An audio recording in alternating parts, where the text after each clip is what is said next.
Alright guys, welcome to another CPL cast. Today we have week 5 and our guest caster today is Pyson, one of our players. Hey, how's it going, everyone? Yeah, so today we're going to be looking at week 5. Unfortunately, right off the bat, I'm going to tell you guys I went too hard last night, so you guys are going to hear Chobo Swaggins on that drum and bass tip. You know, my voice can be a little bit low. I hope my boy Pyson can carry me for a little bit of the weight, but we'll still be delivering analysis. And we're going to do our best to make it work out. One thing that I also noted is that one of the replays that I promised to cast, the El Master versus Dark Matter game, I think it was played on 1.18. So as a result, we won't be casting it today because I haven't figured out how to switch reliably between 1.16 and 1.18. I might do that one individually later on my own. But for now, we still have a decent amount of games to cast today for us. Python, I'm pretty sure you should have seen the thread in the matchups that we have posted. I'm gonna send it to you in the oh shit. I'm gonna send you the picture in the chat right now as well, just for posterity's sake. It'll be in the Yep, no, I general. see it. Oh, you see it? Okay, sweet. Oh, true. You're watching the stream. I forgot about that. How handy is that? Being prepared a little bit. Um, yeah. So I guess that just about covers all the administrative stuff. I'm gonna host up the first game now. Game name CPL. Password. Oh, my voice is a little bit lower. I'm gonna see if I can fix it. I should be able to fix that. My mic was also a little bit off because I was trying not to breathe directly into it earlier, but I'll raise myself up a little bit. That's just the bender, man. It's probably not the tech. True, you're right. Um, let's see. Yeah, I think that should be good. So I'm gonna host CPL password CPL. Oh, and I guess tell us a little bit about yourself. I didn't really give you a chance to say anything earlier. I'm sorry about that. It's all good. Yeah, I mean, I played Brood War back when I was a kid when it first came out, and then took a pretty long break. I kind of jumped on that StarCraft 2 train, and that was about when I was in college and getting really busy. Decided I didn't like the game and just kind of left the scene entirely. Hmm. Came back this year and saw the advertisement. Well, actually, I saw your league, the seeding league for Hmm. this, and I got really psyched and decided that I was going to start playing again. Yeah, I mean, I hope it's been panning out well for you. I think you've been making tremendous progress. I mean, you were making progress, I believe, even before this league really started running. But like watching your replay last time, I think if you tuned in, you would have heard. I was surprised watching it. It was a completely different person in my eyes. So I'm glad to Yeah, I see mean, such tremendous progress from you. yeah, we've been practicing a lot on the team. Up leading to the league the first month of prep time, and then during these weeks while the league is actually going on, there's always someone online. So we've been playing a ton of games. It's been a really good experience so far. Nice. Well, shout outs to your coaches and captains. Dragon Herb being the main coach, and I believe your assistant is, of course, Herbmon. Uh, Siri is actually the main assistant coach at the moment. okay. Erdman's been MIA for a little bit. Oh, well, it happens. People get busy and shit. So, Totally. all right. Well, CPL password CPL is going to be up now, and it's going to be game one between Daddy and Mekami, and it's going to be on Queensbridge. Now, I've looked at this map pretty much every single time we started the broadcast, but I'm going to do so again anyway, like right as we start. After we announce. Oh, by the way, quick. I'm going to announce the first one. You get the second one. All right. Cool. Sounds All right. good. Top right, we got the Brown Terran Mekami. Messing up with a split a little bit all right off the jump, but it's probably not too fatal. And And bottom left, we've got the yellow Protoss Jordaddy. yeah, Um, Jordad. Yeah, go ahead. Sorry. I was just gonna say, like, our entire team has some trouble with this map. It's just kind of weird.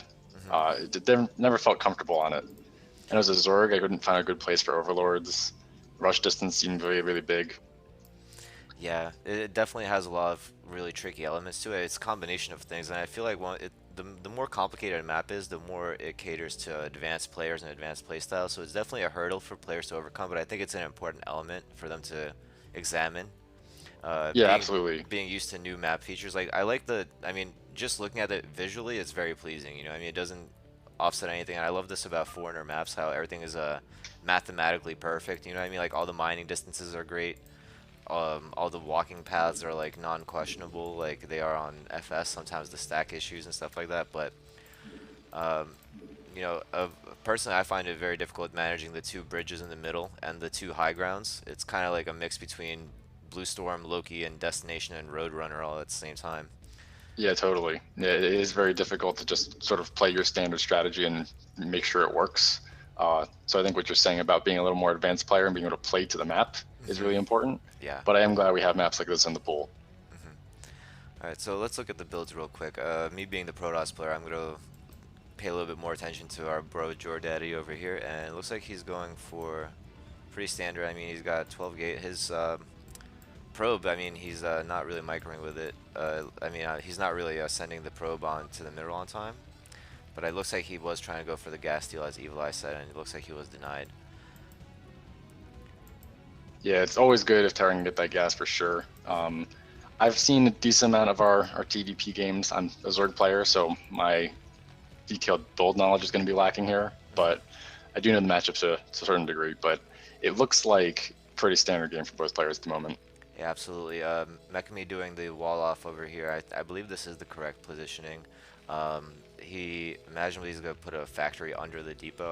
I would presume, and this space right here, as a lot of our players who have been watching the cast know, this space right here is pretty much optimal for Marine micro back and forth fighting against zealots who are forced to wrap around. And using this mineral patch as well as the depot in the back, really makes it a very difficult path for zealots if the harass is gonna come. And meanwhile, Yeah, I noticed Terran only has the one SCV on gas at the moment. mhm. I'm not sure if that's intentional because I know you do really want to get uh, that factory out as fast as possible. I'm not sure if he had the 100 before that. Yeah, I must have missed it too, but that's because I was more focused, I think, on what Jordaddy's doing at 12 o'clock. It looked like he was going to go for a proxy, but maybe it's just a spotting pylon to prevent the third, which is pretty popular to do, especially on maps like Fighting Spirit. Yeah, and on Jordaddy's side, he's just starting Goon range. He didn't opt for a Zealot. Hmm. So I'm not sure exactly what that follow-up's going to be, but it looks like he's not going to go for any sort of early pressure. Yeah, at least not directly from the front. His probe did wander back over there, and we are going to see a proxy Citadel. So he is going to be trying to hide some tech against Mekami, who I think recently has been feeling the wrath of the Protoss. It feels like everyone plays non-standard against him because they know that they can. But Jordaddy is also he's of not to I don't mean to sound racist or anything, but he is of the Latino persuasion when it comes to playing this game. And I know this because I play a lot of NHFFA games, which is No Hunters Free for All. And, you know, he comes in, talks a lot of smack, and then tries to cheese somebody and loses, and then talks more smack. So it was really interesting to see him to see him in this league. And actually, Mekami, used to getting ganked, you know, he finds the proxy gateway and the Citadel. Yeah, that's really nice SCV scout. I don't know if that was just Star Sense or if he sort of expected this out of Jordaddy, but if he knows this is coming, I'm sure he'll be prepared for it. Yeah, if we got somebody in the chat who can check the flag on Jordaddy, that might be an indicator as well. But besides that, I think it's really just Mekami having to go through the gauntlet of all these cheeses recently, especially practicing with Phasers, who is a pretty diligent coach. I feel like he would give that kind of experience to him. So it's interesting what's going to happen next, how Jordaddy is going to try to, you know, undo all of this. I mean, he threw down the Templar Archive, so he is committed, even if this gateway doesn't stay up. But Mekami's going to be completely prepared for it. He should be getting mines, and yeah, mines just started, maybe a little bit too late. Engineering Bay is almost done, though. Yeah, and actually, these goons are going to be enough to take out these Reens. He didn't send the tank over there, so he's going to keep that gate and tech up for a little longer. True. So we'll see if he can get any done with it. I mean, the mines are a great counter to DTs, but if you don't have them placed correctly, it's possible to still get a lot of damage done. And even this moment right here is very tense. The SCVs are just now coming down. One tank against two Dragoons, even without range, can be tough. But that Dragoon actually got very severely damaged by the Marine engagement earlier, so he got a good pickup on that one. Yeah, and he's not cutting corners, making two turrets there at the front, Mm-hmm. making sure that those DTs are not going to get much done here. Absolutely, and that's one thing that people would do is even if they get scattered with the DT, if you're really desperate, you can try to run in and snipe the detection if it's, you know, in this scenario is possible. But Mekami being double safe, making sure that doesn't happen. And although he didn't get the pickup on the pylon to prevent the second gateway. Oh, here we go. Oh Here's the wow. yeah, here it Yeah, is. he's just going in for those mine snipes. Oh my He God, and runs he the gets DT in. wow, but he has a turret in the main base too. Mekami, he's probably lost like this before. I mean, he knows he has to be extra safe, and now this DT almost has pretty much no sphere of influence whatsoever, especially with these mines taking over. Oh my God, very nice play from Mekami there. Yeah, and it's a shame. There's a second DT coming into the net, and Megami had pulled everything out. I think he's going to be able to get his units back there in time. Hmm. If that DT was there a little bit earlier and sniped those two turrets, he could have really disrupted this natural. Well, I want to bring your attention real quick over to the Protoss as well, because in typical Protoss fashion, we see that behind this failed DT rush, he has taken his Nexus. He is on a slightly worse economy, but he is going up to 4 gates, so I feel like maybe there's a potential for a speed lot follow-up, because I feel like that's pretty devastating as well, because Terran's more inclined to lane a lot of mines to prevent DTs, and then you just get speed lots. It rushes all the speed lots into the siege tanks. Becomes a very bad day for Terran, so we'll see how Jordaddy decides to follow this up. Yeah, it looks like the first round is going to be goons. Hmm. Um, I guess my question is if he's going to be going for a faster third after this, or if he's got some sort of timing in mind. Yeah. Now that his DTs basically did no damage. Yeah, I think the 4 gate might actually just be the goons going first is not necessarily indicative of anything, because he could switch back to Zealots right afterwards and just make the goons to make it seem like he's playing standard, but at the moment I feel like he's going for 4 gate just to be safe as well, because it could be a strong push coming out of Mekami soon, as soon as he gets scan detection, which I have to Yeah, he notice. did just start legs on the Citadel. He did just start legs. Okay, I know my Peru. I know that. Here comes the round of zealots, by the way. Now, if he really wanted to be super Peru about this, he would keep the dragoons outside of Mekami's base to prevent any SCVs from leaving the base. He does have the DT there as a spotter, so I guess the dragoons would be able to react really quickly. But so yeah, this is all going pretty much according to plan so far. I mean, in terms of us analyzing the game, it seems like Jordaddy knows the Peruvian playbook, and I mean, let's not lie. I mean, it gets results. It works if you do it, perfectly. Yeah, I mean that's just cheese, right? Like as Hmm. long as you catch your opponent unaware, that's just an easy game, and it doesn't have to necessarily cost you too much.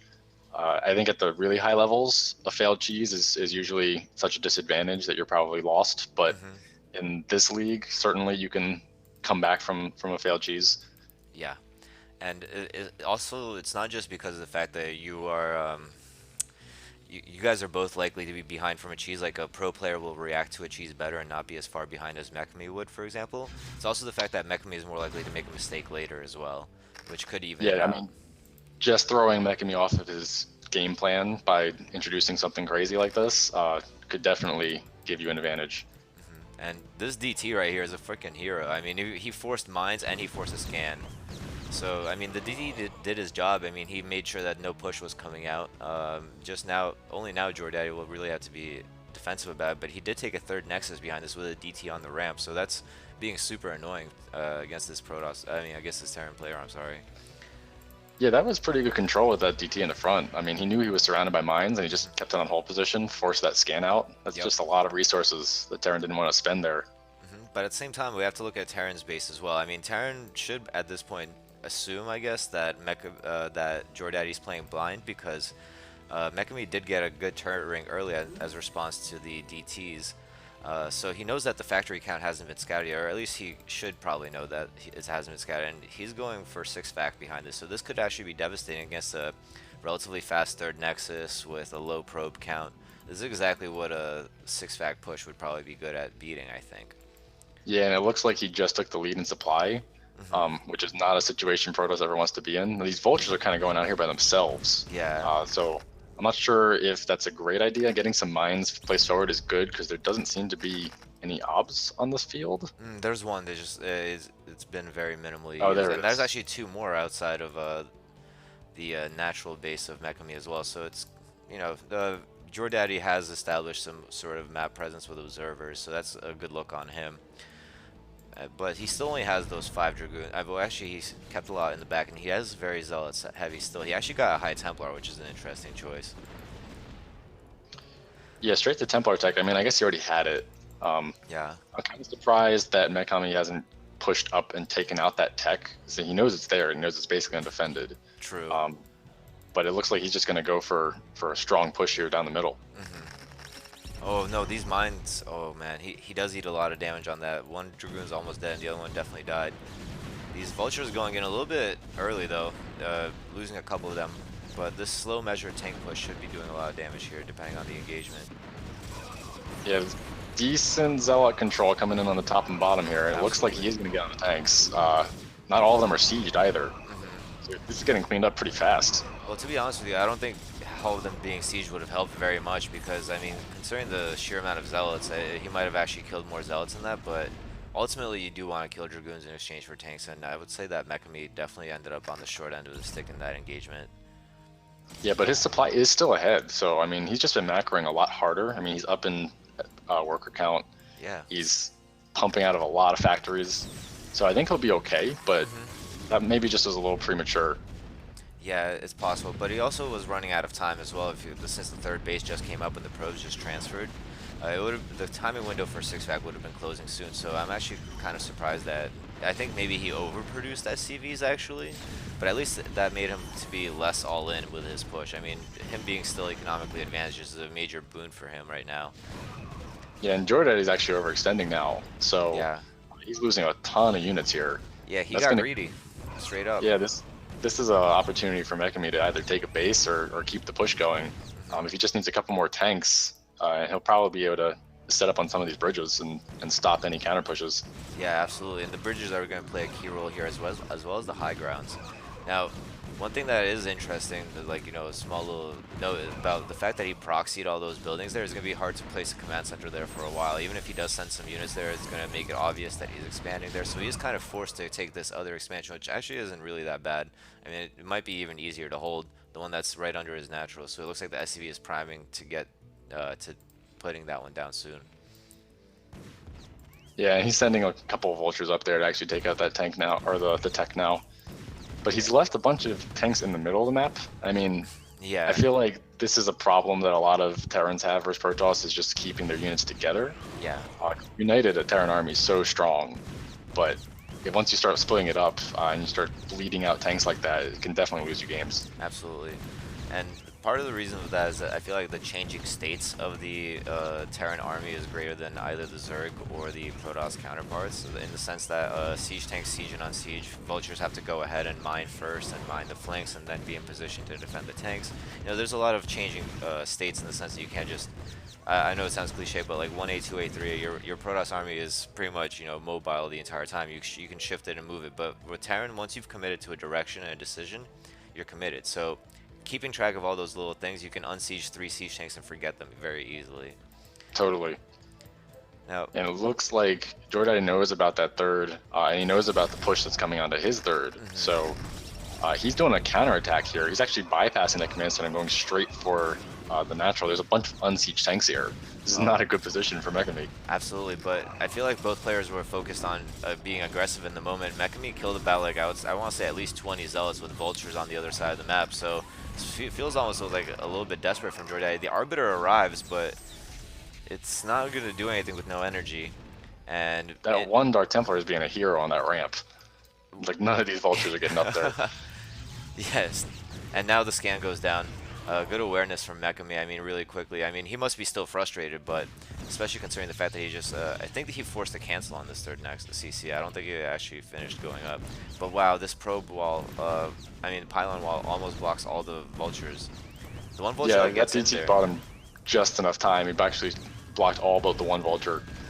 So that's a nice move, but I think those probes are still going to go down. I mean, there's not enough reinforcements heading up there. They're probably going to run in after that pylon goes down. Well, the trick here is to place another pylon, you know what I mean? If it worked once, it'll work again. You really just run up with another probe and place another pylon. Is he going to give up with 20 HP left? No, he's going to break it down. Good stuff. The cannon is up now, though, so there's a very limited amount of stuff that Mekami can do here. But one thing I have to give a lot of credit to Mekami for is, like, despite all the hits he's taken, all the unexpected situations that he's been thrown in, he's been keeping his SCV count pumping right now. I mean, he needs a third base now simply because of the fact that he has 79 SCVs. That's absolutely absurd. Yeah, I think that's too many, like you were saying. Yeah. Like, he's doing a really good job of making them, but you have to know when to stop. Hmm. And especially on the two bases, he's gonna be mined out in no time here. Yeah, absolutely. And because of the fact that he's spending his money so well, he doesn't have enough bank to fall back on if he does mine out. So this is actually getting kind of dicey for all the wrong reasons for Mekami. I mean, if he had kept that third base, he'd be in a fantastic place, I think. But it's the fact that Definitely. if he should have cut SCVs as soon as that third CC down went down, and probably just I would have probably even I wouldn't say I wanted to throw it down to factory, but I would have focused on securing the third base first before adding more SCVs. Yeah, there's the Arbiter's in play now. It doesn't have. Does it have a stasis at the moment? It doesn't really seem like he's doing anything. Yeah, it would. GoDaddy's basically bleeding units in these fights here. Yeah, a lot of really bad engages from Jordaddy. I mean, it started with the throwing away of the army after he got an advantage after crushing Mekami's first push, and then throwing away about 20 zealots to mines and vultures. So this has just become a really scrappy ass game. I mean, it started off scrappy and it's getting scrappier. And now Arbiter's going inside the main. It has recall, I'm gonna guess, but there are mines in the way. Is he gonna recall right here? This could eat a lot of mines. Oh, he lays mines right under it. See, I'm not. Oh my god, he still does it. Oh my Oh! goodness. Oh my Yeah, god! That's that's goon pretty soup. brutal. Dude, okay, that's. Alright, see, as soon as I see that, I instantly would have counter pushed. I'm like, oh, he's Dunsky, and that's exactly what Mekami's doing. Mekami going with the killer instinct. Really high siege tank composition here, but. I mean, I'm kind of worried because Jordaddy's been going for a very strong zealot composition, but overall, just the sheer amount of siege tanks is going to be overpowering considering the fact that Jordaddy just lost like what, like 10, 12 dragoons in that recall. Yeah, I mean, as long as he just reinforces with vultures, he should be fine. This is a really random stasis time here, Yeah. taking 3 tanks out of the push, but there's nothing to fight him. And that vulture was clearly a traitor as well. It had to be punished for errant, I guess, maneuvers. And I'm worried about the fact that he didn't try to lay any mines on the flank. I mean, like he got himself in a decent position on the map, but he missed the window of opportunity that he definitely had for like a macro cycle. Now like there's twice as many zealots as when we first looked. I feel like he should have just like gone through with his killer instinct and just went in. But even then, fighting up hills for zealots who are just 1-0 against 1-1 Terrans, the Terran mech holds it off. Yeah, he keeps the tank count high here. Hmm. The thing is, if you look at supplies, it's a big difference, but because Mech only has 80 SCVs, Jordaddy only has 51 probes, the army size isn't that different. Hmm. So there is a chance here. If Jordaddy gets a killer stasis or something, he can totally crush this army. Yeah, or DT harassment. It has to be noted that Mekami is now mining 0 minerals. He has no minerals. He has no command center. If this is all or nothing, then it's very possible that he will fail. I mean, Jordaddy, despite his low probe count, is mining from 2 mineral bases versus 0 at the very moment. You know, every mineral he gets from this third base counts. Yeah, I mean, I think he could have started the third command center the second that Arbiter recall failed, because he That's knew that true. he was in a safe position at that point. And Jordaddy probably knew that he was pretty screwed. I mean, having lost that many units, he's like, oh shit, I need to scramble and defend my bases now. Like he probably didn't have even denying a third base on his agenda, but now he definitely does. Now he's become desperate again, and he's massed up a decent amount of dragoons. So this has become dicey again for Mekami. I feel like he's just Yeah, been a little bit off, like on the timing of his responses or like the delivery of his responses so far.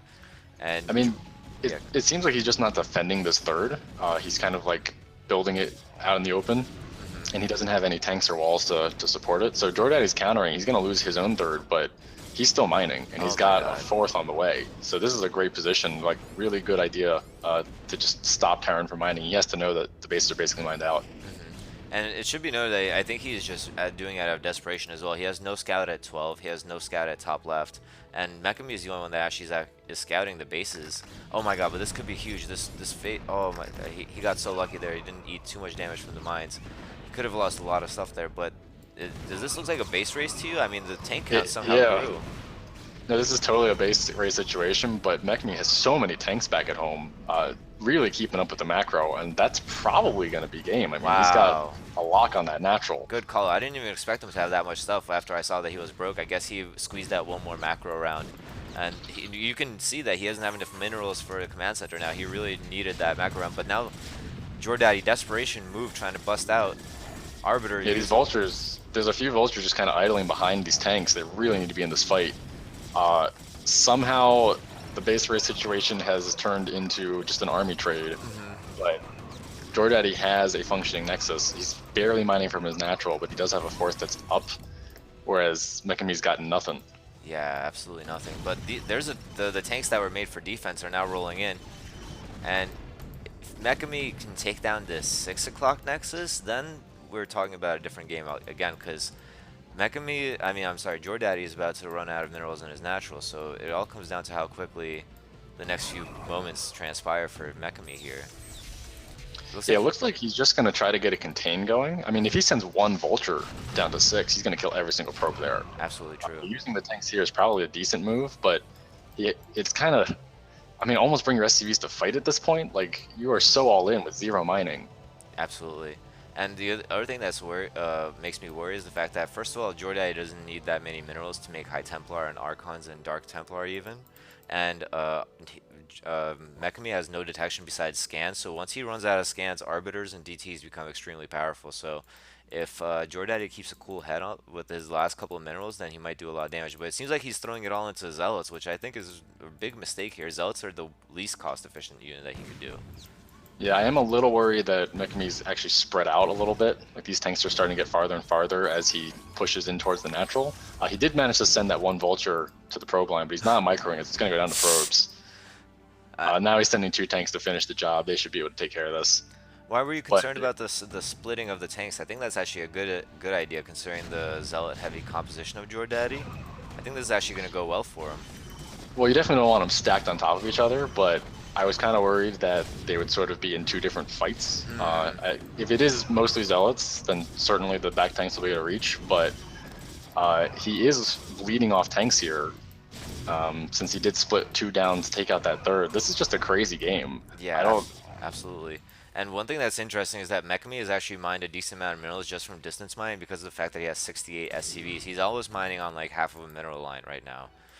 And he did manage to establish his 12 o'clock base. You know, this is as scrappy as it gets. And GG. Siege Tank down south getting 11 kills too. Geez, that was a crazy game. Absolutely. It started out pretty standard into a little bit of cheese, but came into pretty much a standard mid game, and like an almost base race situation into distance mining win. That's new for me. Absolutely, and I have to give a lot of credit to Mekami for keeping a relatively cool head about all of that. You know, if I was the Terran there, I would be definitely flustered. You know what I mean? Regardless of how many times I've seen bullshit like that, it's when it's just one thing after another, after another, after another, and it just builds on itself. And he just didn't let Jordaddy let that ball keep growing. You know? Yeah, I think the story of that game is really just Mekami having a superior macro. He was just producing so much stuff the whole game comparatively. If he was just able to secure a third, it would have been over much faster. Absolutely, and overproducing the SCVs, as we mentioned earlier as well, definitely was a risky move at some point. I mean, you want to have enough SCVs to transfer over to your third base, but 80 on 2 base and you're mining out is, you know, you kind of misspent your last couple minerals there. You could have spent it on something better.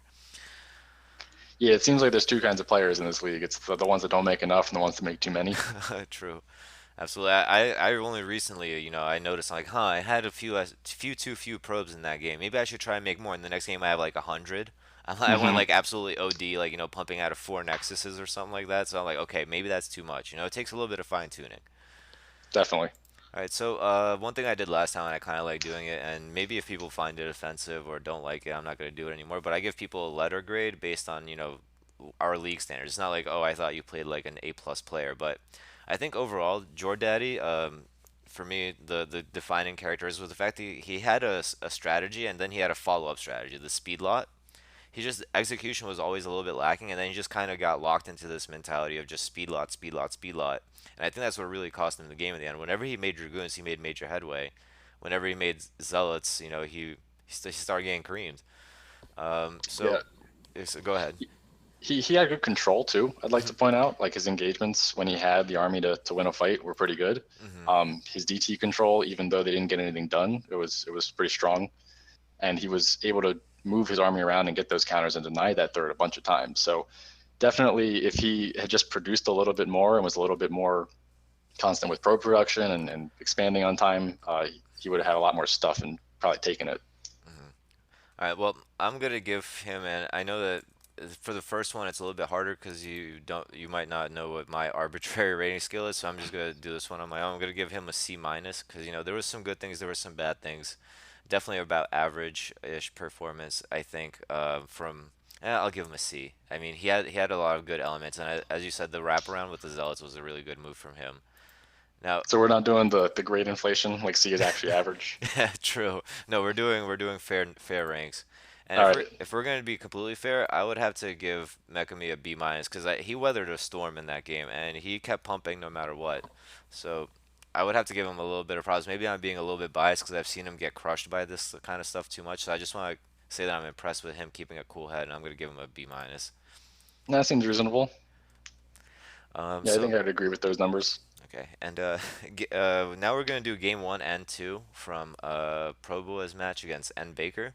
Proboa, I don't know if it's him self-promoting or if he really does get into the craziest games and his coaches send him out, but he's been popular. I mean, I think I've cast him pretty much every week that I've cast this thing. But hey, as long as we get to know our other Peruvian constituents better, I mean, we might as well study them under the microscope a little bit, see how Proboa's PVZ is against N Baker, who and Baker to me is kind of I wouldn't say an analogous, but like he's a similar player in my eyes to you. I mean, he started off, being pretty damn bad, no offense.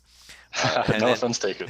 in the past year, he's improved a lot. I played with him on Shield Battery when it first came out, and he was just bad. And then I've seen him grow, over time. It's a great thing to see.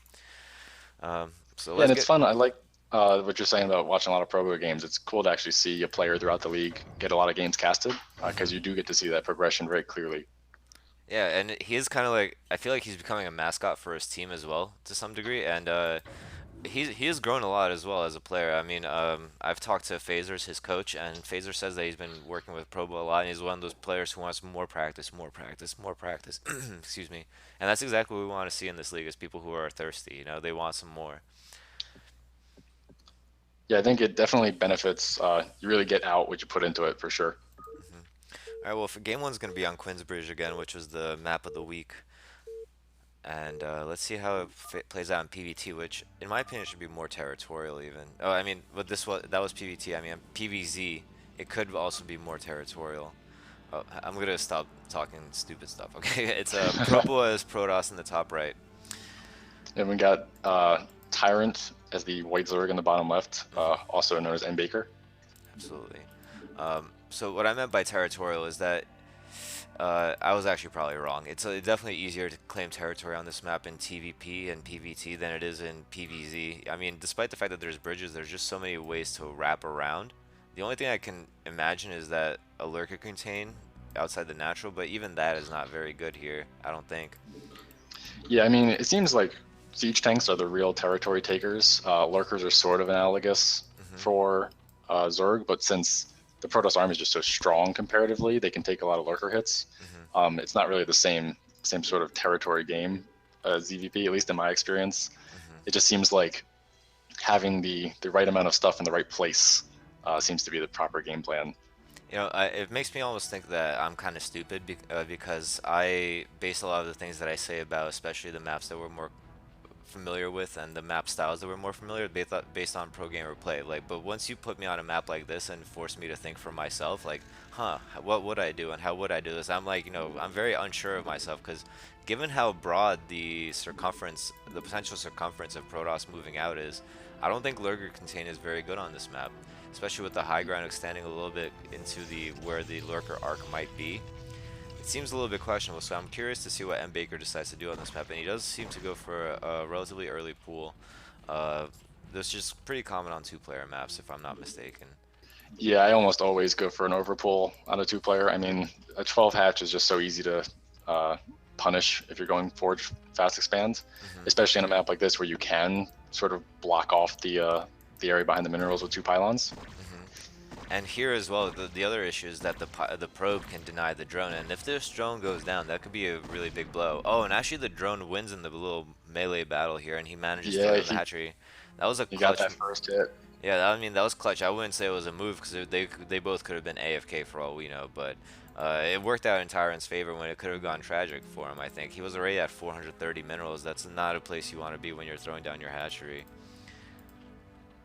Yeah, I'm a little worried about Probra's cannon timing.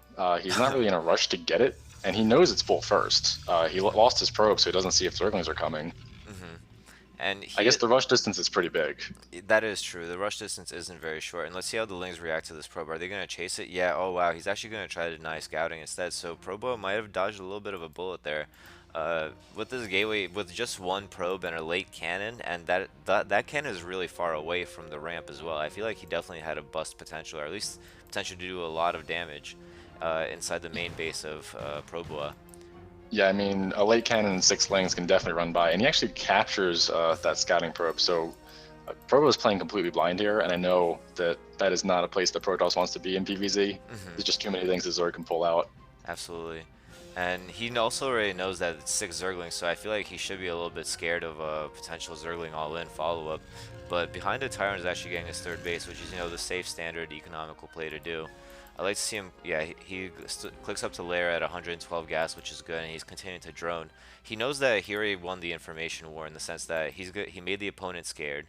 And wow, okay, this is. I have to pause here for a second just so we can appreciate this Protoss wall right here.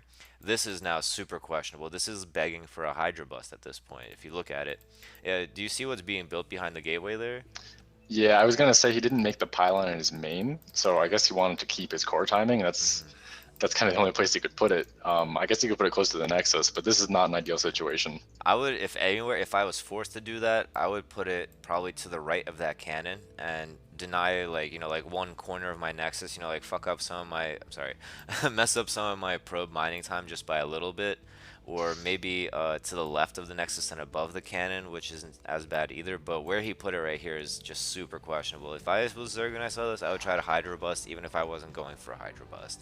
Like, Yeah, it's pretty dangerous. Like yeah. at the very least, you're gonna get the Forge Gateway and core. Hmm. And the other thing to note is that he still hasn't built a pylon in his main base. So the question is, what if this Cybernetics core does come up in time and he doesn't place the pylon in time? Like, when's that Stargate gonna come up then? Where and when?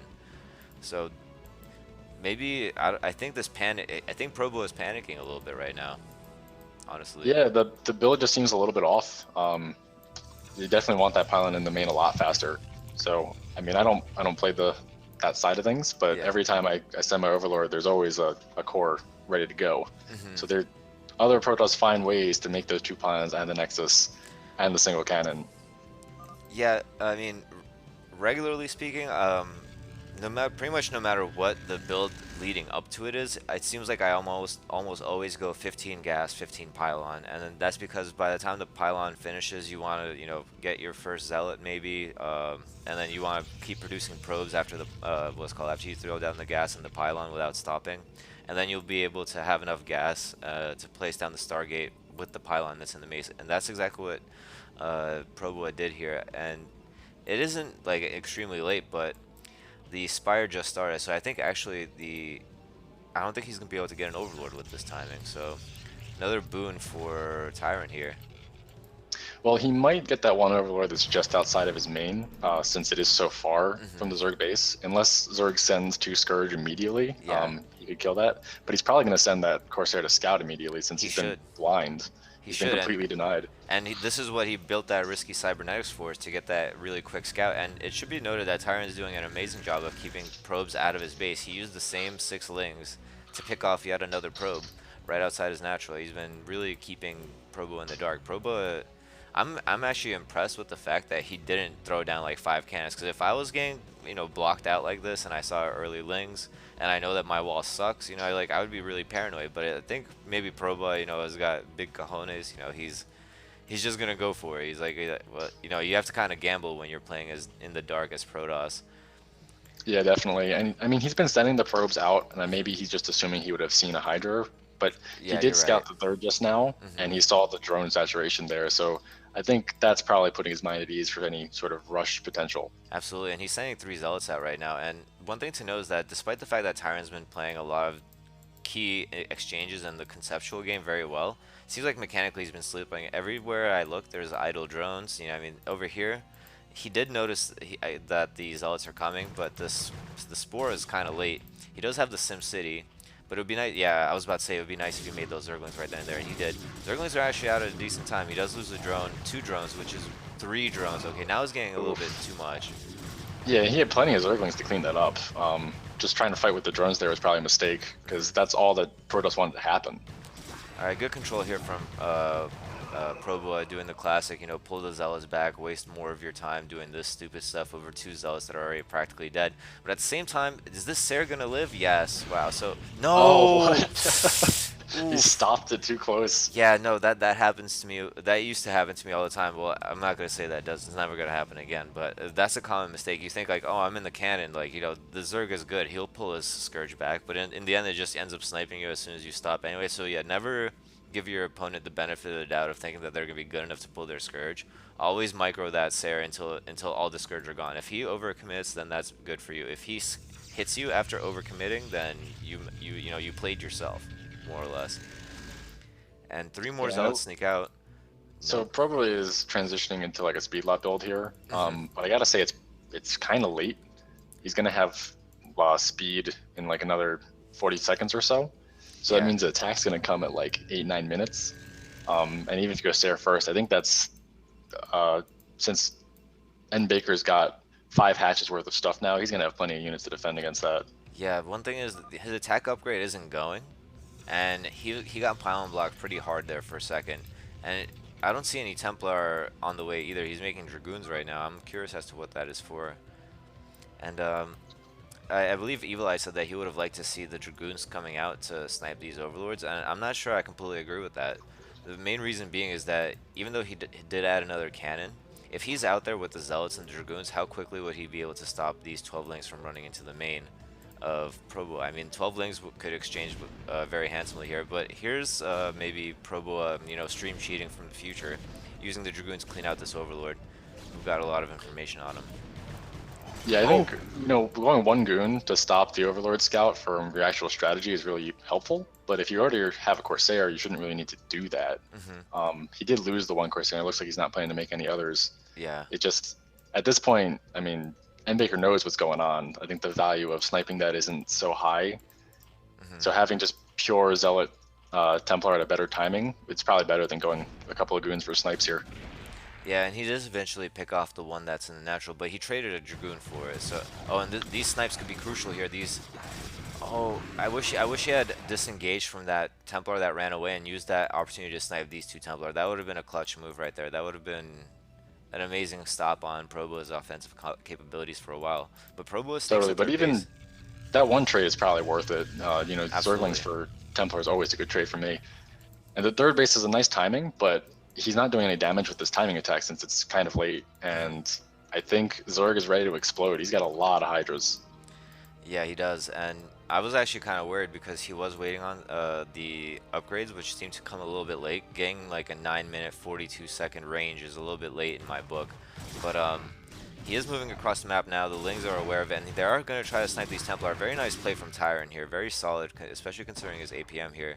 All right, these Hydras are kind of piecemeal though. 12 here and 12 there is not going to work on this map with these 2 bridges. So, oh no, this Yeah, those is are pretty solid storms. yeah, So I think chunky. Tyrant's idea was good to try to come in on multiple angles and get a surround and kill the Templar, but the execution wasn't quite there. He's got like 4 Hydras idle at the top as well. Hmm. So he gets pretty cleaned up, and Yeah. that's a win for Provoa for sure. Yeah, absolutely. And the main issue there was, I think, again, the map. Like, if that had been on FS and open ground, the 4 separate groups of Hydralisks surrounding the Protoss army would have been devastating. But here, because of the bridges, it forced them to clump up at a certain point, and that's exactly where Proboa capitalized. He stormed right then and there. Definitely. And so that means he's going to have that third base up safe. And Zerg is going to have to reinforce now. Like, he just lost his entire army, barely killed anything of Protoss. So that means his drone count's going to stay low. This is not really a great spot for him. Hmm. One thing I want to know is that Tyrant, I feel like he's a very smart player because even though despite the fact that we've noticed that he has like a little bit of a mechanical issue here and there, right? So he knows that Protoss just got a big boon, right? He knows that Protoss is might come out and try to stop, just try to bust him at the front. He actually placed I'm sorry, the Hydralisks on top of the Hydroden and morphed them into lurkers there to make it, airtight or as airtight as possible against any Protoss attack that might come at that moment, which I thought was like a really nice move. Like even when you're under pressure, you're thinking like, oh, maybe I could seal this off and increase my chances of holding a little bit better. That's No, the that kind of. is a really nice move for sure. Mhm. I think there's a couple of holes here for Probo. He does not have any obs. I don't even know if he has a Robo. Yeah, absolutely. That's a big problem for a lot of Protosses. I feel like they don't build their Robo until you need to build it, which is generally too late. You want to have the Probo up and running before you need it. So I often try to think of it this way, like, oh, when do I think I need my Robo? I actually need it a minute earlier than that. Like I try to get Yeah, it earlier rather than later. yeah, definitely. I mean, he has the cannons to stop the lurkers from just destroying the third, but he's not gonna be able to do anything aggressive for a long Oh my time. god. And this engage, I mean, they traded armies pretty much evenly, but that almost always favors Zerga. In this case, it definitely did. He sniped quite a few Templar. This Archon still being confused, kind of getting low on health, easy to snipe, and these Hydralisks look like they're going for the kill. Oh no, it doesn't. It doesn't seem like they're a targeting, but they are now. They are now, and this Archon does go down. So this has been an absolutely great engagement for Tyrant now.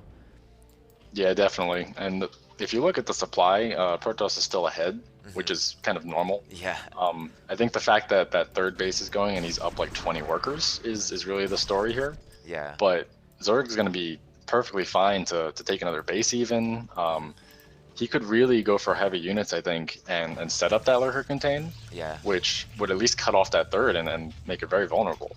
See, one thing that I'm worried about is I think that maybe when he lost that handful of drones, he just never rebuilt, right? Right now he's in this like I must make units mode. And when you constantly see a Protoss ball that's getting bigger and bigger, I can understand how that's a thing that you think, like, oh shit, like I need units now, otherwise he's gonna come and roll me. Right? But that's kind of the thing with Zerg. You have to know when you can squeeze in a couple of drones. And you can see Yeah, that I think Tyrant. Yeah, go ahead. that's the hardest part of the race is Hmm. just knowing when to drone. And I mean, like I sort of have a game plan. If everything goes well, I know when I'm going to drone, and then when things don't go well, I sort of try to figure out how I can adjust. Oh my god, What? no. Oh no, both players no. No, no, no. Yeah, that's getting real bloody real fast. Oh All my these god. Templars are going Dude, down. 3 Templar just went down. Oh my god. That's So, brutal. dude, that was 2 flubs in a row straight up. I mean, like, no obs, don't take the engage, honestly. I mean, you see everything stacking up, cast one storm on it and back up. Yeah, I mean, if you have no obs, cast another one. By the time he burrows and then unburrows, he could have had a clean engagement win right there. Instead, he gave up 3 Templar for it. Yep, and the first odds is only coming out now. I mean, has been so much time for Zerg to take advantage of this, Hmm. and all he seemed to has really done is just fight the Protoss army. Yeah. I think if you just hide behind your lurkers and tech or mac or just do something using that tech advantage, Hmm. you'd be in a much better spot. Absolutely, and one thing that's notable is that ever since losing that big army, he hasn't had a big bulk army. He keeps sending groups of like 23, like 24, 36 units at a time in waves of 12, and that's never going to fight well against a Protoss army. Yeah, and I gotta say, Protoss Storms have been on point. I mean, they've Yeah, been on his own units as well, but they're killing so much Zerg. yeah. I mean, Definitely worth it. the triple storm, I feel like it was desperate because he thought that like all those Templar are going to go down anyway, might as well just like get rid of it. In general, you never want to do that. That was probably the only time I saw that the storms were just straight up bad. But overall, it's been good. But the snipes from the Templar have been good as well from Tyrant. So it's both players are doing something good and something bad at the same time, which is very common at this level of play. Definitely. Yeah, it seems like when Probo engages, he's just going a little too far, and especially sending his Templar super far forward. Yeah. So he gets the awesome storms and he's winning, and then he decides he has to pull back, and the Templar are just there, in between his army and the Zerg, and they get sniped. Yeah, from my experience, and I recently played against a game against Faust at the Have At You tournament, and you were the one commentating, and I believe Shamsu Yeah, called it me sending the Templar into melee range, which is scary. um, definitely. so Yeah, I mean, I know how hard they're to control since like whenever I have a Defiler army, they're always in the wrong spot. yeah. But I feel like you're casting the storm, just let the storm do its work, Mhm. and then decide if you're gonna go in or out. Yeah, the problem is, like when you're the 1A, 2A, 3A race and you want to keep the Templar in different groups so they're always spread out. Like when you 1A, 2A, 3A, they're just gonna walk to the place you told them to go. Whereas the Zealots and the Dragoons, they engage stuff and clump up on top of each other. Whereas the Templar, they're just kind of going towards it. So I feel like When I do catch it, I'm also often catching myself grabbing the Templar and pulling it back, grabbing the Templar and pulling it back. And I'll be honest with you, I don't know what the best response to that is. I know that I'm pretty sure Bisu hotkeys is Templar separately, but then it's annoying to 1A, 2A, 3A, 4A, 5 move, and they do clump Hmm. up. So I feel like it's stylistic, but either way, you have to be good at what you do.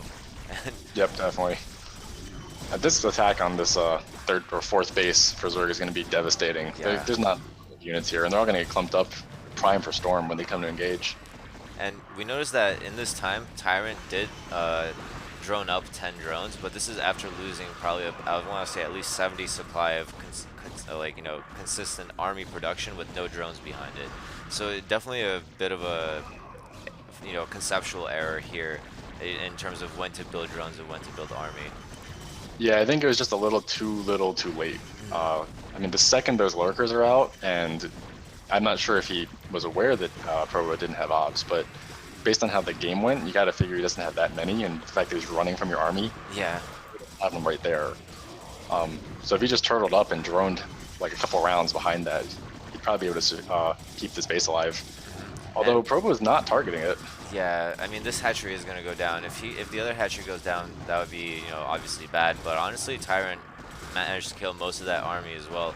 I mean the one thing that's really defining this for me right now is that Probo is pumping probes. He's on 4 base, which he kind of snuck in under Tyrant's nose. I feel like Tyrant just didn't have the APM to handle it, and we can see it again. He's being pushed at the south. There's actually a shuttle here with 2 High Templar as well. Is he gonna? If it goes down, it's not doing anything except getting shot by Hydra right Oh, now. oh, is this the timing? Yeah, he does it. Is this gonna be another one? Oh, he gets Yeah, every drone. Wow. that's brutal. 29 total drones now. Those were choice storms by Probo. Those were another two pack of amazing storms from him.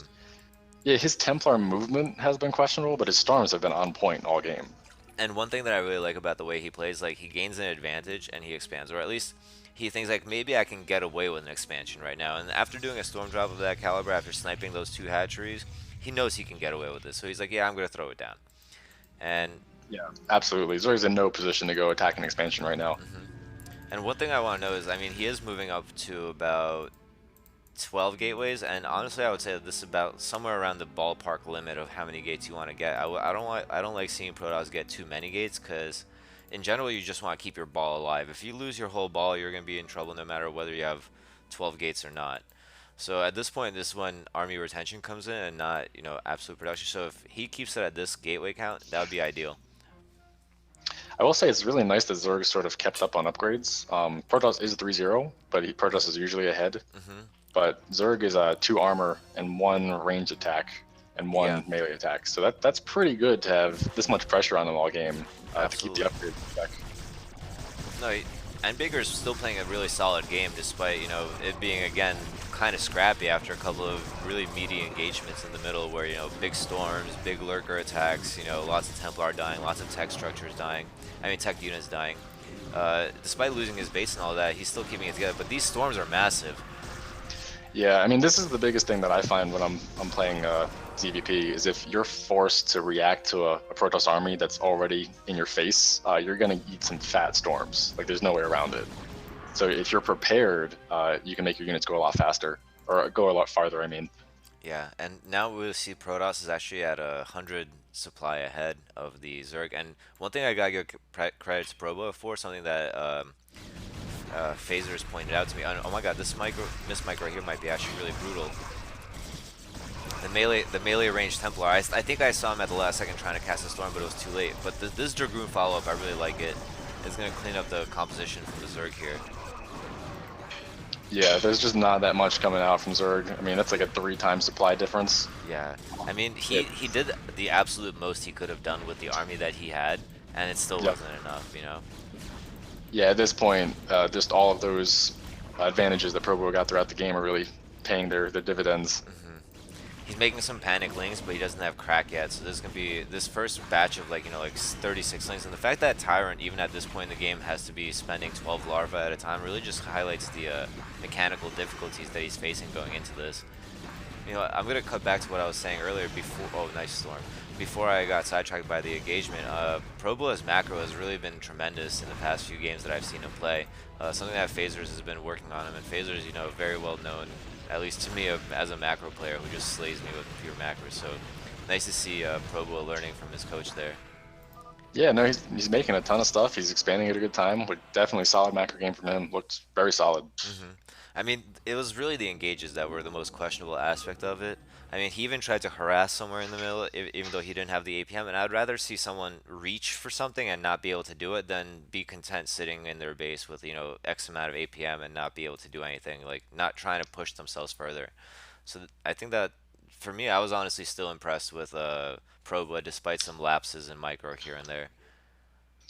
Yeah, definitely. I mean, those storms were game winners for sure. I mean, that first attack that M Baker got up with the massive Hydra was just shut down so hard that I don't think he ever really recovered from it.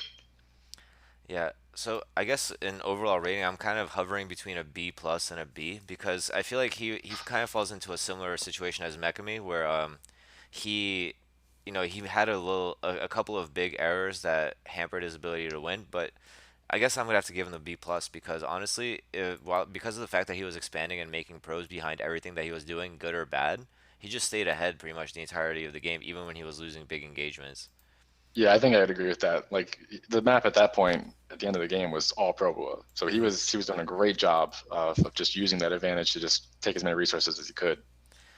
Now let's talk about N Baker. I liked a lot of the things that N Baker did. I mean, the link control in the beginning to keep the scout denied was, his early game was, I wouldn't say flawless, but it was really good. I was really incredibly impressed because keeping Protoss in the dark, forcing dumb mistakes like missing pylons, making a cybernetics core instead of a cannon area, like, all of those things, Probo was really, he was scared, in the early game, and I feel like N Baker could have capitalized on it, but he went for the macro game anyway, which is, a fair choice.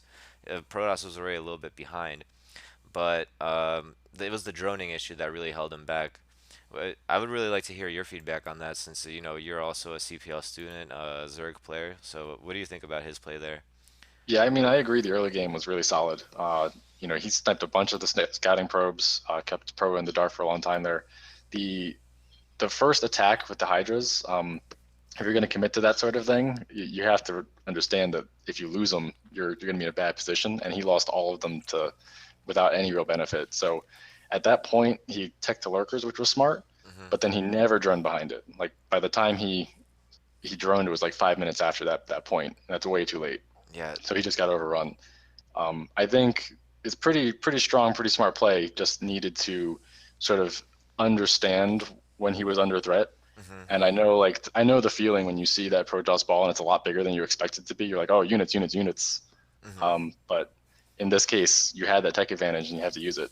Yeah, and I feel like even though he was getting pressured and we were complimenting him on getting his upgrades, his hive was still a little bit late, and his hive tech upgrades were a little bit late as well. If he had Defiler, when the Protoss was knocking on upstairs into his fourth base, into Zerg's fourth base, if he had Defiler and Lurker there, that would have held for a much longer time, and the Protoss army could have been whittled down. And the fact that didn't have crack when he was making panic Zerglings out of all these bases really speaks to me of like he was being pressed for his APM and multitasking. He needs to work on his mechanics a little bit more. Yeah, I think he was playing from behind pretty well, Hmm. but it was just some of those earlier mistakes that put him behind. Yeah. Now I'm starting to like question my own grading scale because I feel like I want to rate N Baker really highly in some things and really lowly in other things. So I'm gonna settle on a C, similar to Jordaddy. And I mean, there was a lot of good things that I saw and a lot of questionable things. So. Uh, Yeah, I think that's fair. I mean, he definitely seemed like he was a strong player. Just mhm. he put himself in a bad position. I think game two will be interesting to see if it goes pretty differently. Yeah, and it's gonna be on a different map as well. So let's find out what that's gonna be. Game two, Proboa versus, excuse me, Tyrant, AK, and Baker, and that's gonna be on Fighting Spirit. So this is Tyrant's pick for the losers map. I mean, since this is the most practiced map, I think it's a bold choice because both players are gonna bring their best game on this map. I feel. Yeah, a lot of players it seems like will go Fighting Spirit and Circuit Breaker if they Hmm. start losing. It's just that familiarity, but I think some other players want to go for those weirder maps, like Jade or Destination, because they have something particular prepared. Yeah, I noticed that I played a fun series with Mekami recently, and he picks the maps that he knows he's comfortable playing on, like Destination, Queensbridge, because those are, like those territorial Terran maps, which are fit his playstyle. So I want to see what if there is something that N Baker is bringing to this game that maybe we're not anticipating. Yeah, and like we were saying, the some of those engages probably would have gone better if it was an open map like Fighting Spirit. Hmm. So maybe this will suit him a little bit more with that open middle. Absolutely. First of all, we got Proboa, the white Protoss in the top left. And I'm gonna ally real quick. I can't do that because we're not in 1v1 mode. Snap. Alright, well, it's gonna be white versus yellow. So, sorry. You can introduce our other player now. Yep, then we got M Baker as the yellow Zerg on the bottom right. Hmm. It is really annoying when the colors match up, makes the minimap almost useless. Yeah, I mean, they're not perfectly matched. At least it's not like peach versus yellow because there's that peach off-white color Oh, as that's well. right. Yeah, but it's not terrible, but I would have liked it to be red and yellow, but, we'll make do. At least Um, it's not a mirror. yeah. In the meantime, cross-map positions. What are your opinions on cross-map positions in PvZ on this map? So, I mean, my style is a lot more macro oriented, so Hmm. I like being cross map versus PVZ. It just gives me extra time to get my tech and econ up without any army Hmm. hitting my face. But I know a lot of Zergs play this a lot more aggressively. Hmm. So I think it really just depends on your own personal play style. That's true. And I guess if you can master or at least practice both, you can interchange between, cross map and close map, I think. So Yeah, that's definitely. that's something interesting to look into. What I'm really questioning right now is I think Probo's walling it might be a little bit questionable even on FS because looking at this wall right here, yeah, first thing that I noticed right away is the forge is directly adjacent to the pylon. You want to leave a space between your pylon and your forge and your gateway so you can have a solid brick wall of cannons behind it in case they do go for a hydro bust. This kind of exposes slightly of a weakness. You're decreasing your DPS, cannon DPS by, a full cannon spot here. Yeah, and I think I see most Protoss use the pylon in line with the Hmm. buildings on FS. Yeah, So absolutely. I think he's gonna have a pretty big gap at the top once he builds that gateway. Yeah, there's only one other alternative is that he leaves a gap in the first place and then builds a cybernetics core under the gateway, but then you're risking losing a lot of tech if they do that. And I'm not sure if I would be willing to risk that. So we'll see what Tyrant does to combat against this. But Tyrant looks like I think counting by the HP, he did go for is this overpool? No. This was an overpull. Yep. Yeah. So Hatchery's about to go down soonish. I want to see what he does with this drone. Oh, he's gonna go scout with this drone. So I wonder if he's gonna be able to place this. Yeah, so he won the probe drone fight last time, but every time I see a scouting probe show up, I always send a second drone because if you get that delayed, it can ruin your whole game. Yeah, great point there.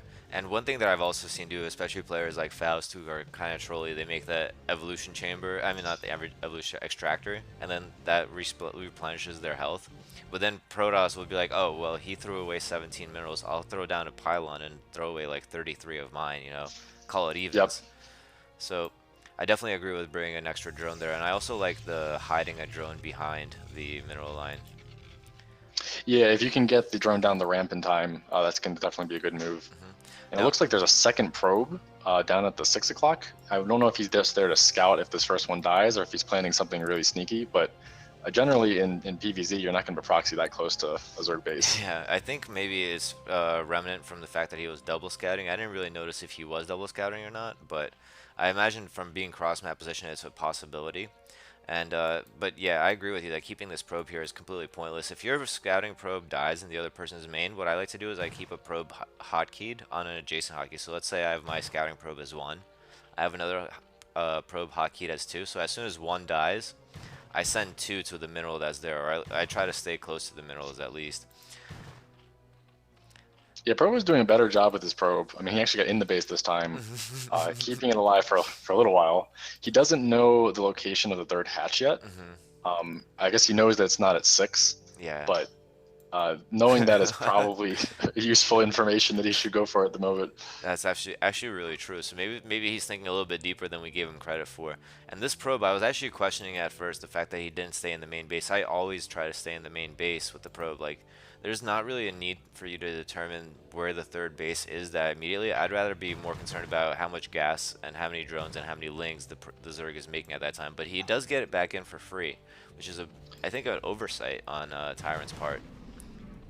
He gets to see that the layer on the drone saturation. If he Hmm. had been sending that second probe out to the other bases, I mean, he's already got it not mining anyway. Oh, and there's the Overlord almost died to the cannon at the natural. Yeah, and Losing here's that Overlord is such a big deal. and okay, so here's the cybernetics core to fill out the wall. It really seems to me like the walling is questionable from Pobo. He does not seem confident at all at his wall placement. Again, I feel like a Hydra bust would be absolutely brutal, and not even a Hydra bust, but like a Hydra range build where they get range and snipe the forward tech buildings. All you need is like a handful of Hydra in order to do that. It feels like so. That could have been absolutely brutal for Pro Boy here. Yeah, definitely. I think both games he was pretty susceptible to Hydra.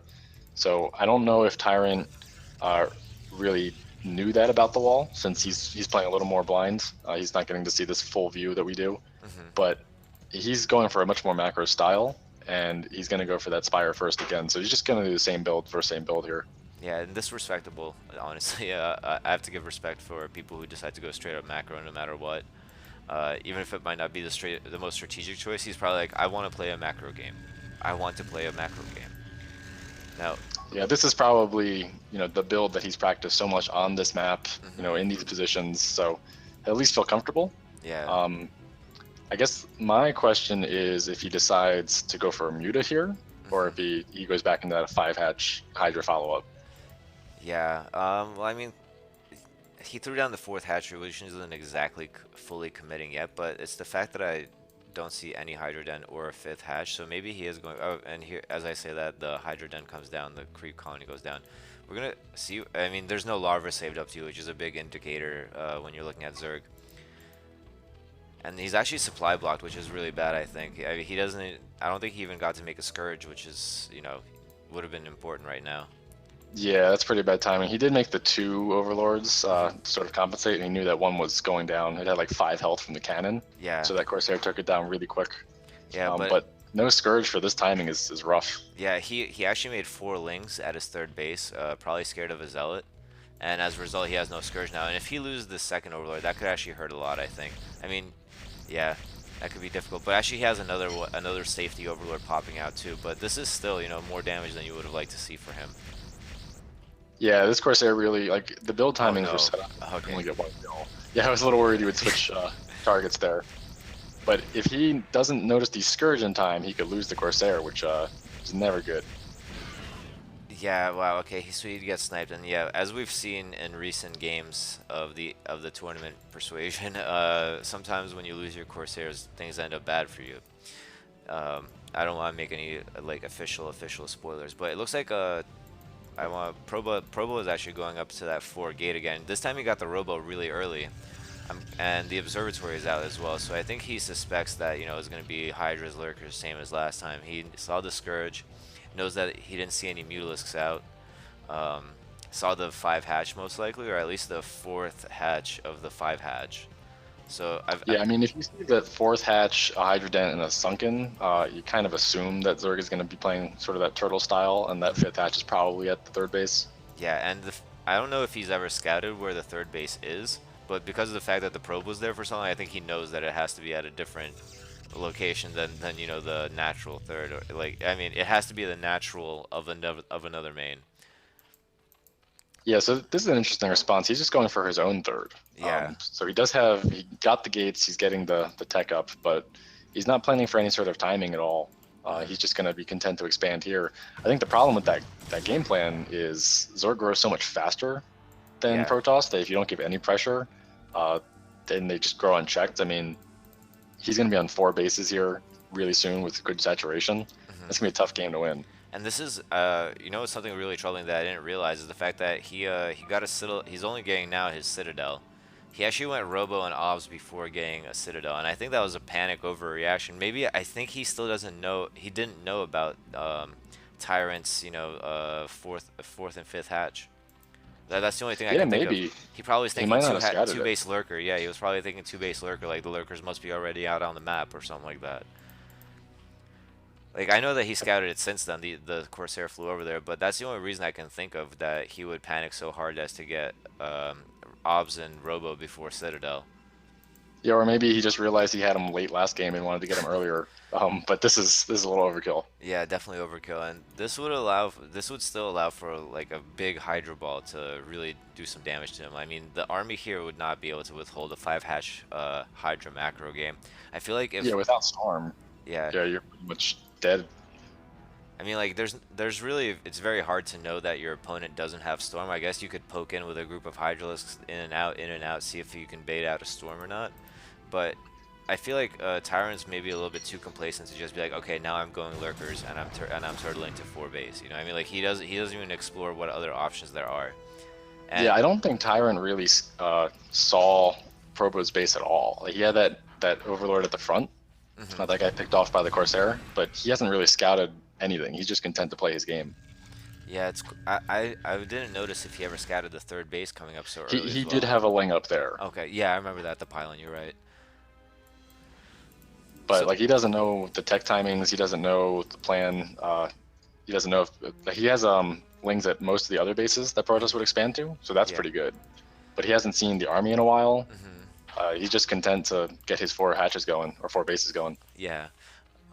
And even behind this, I mean, the probe count from Probo is surprisingly low though. Or maybe it's Tyrants that's a little bit high. It's hard for me to judge sometimes in PvZ if like one of them is low or the other one's high, but definitely a decent look for Tyrant, especially as he establishes his fourth base, which keeps him about on par with Protoss in general. But like you said earlier, allows for a great amount of growth. Yeah, I think 40 probes at this time is a little low for sure. So Hmm. Probo has been cutting probes probably unintentionally if you're going for this play style. Hmm. So that's something that's really going to be hard to overcome since Zerg is growing quickly. I mean, this is Zerg's game plan. Hmm. I'm sure that this is what he practices, versus just computers or versus more passive opponents. Yeah. He's played this game before. And I like the fact that he got a. I feel like this is a relatively early hive, at least not in the pro gamer settings, but like I didn't expect N Baker to have a hive this early, despite obviously everything going kind of in his favor. He's getting consumed already. He has a Nidus Canal coming up right away, which I really like.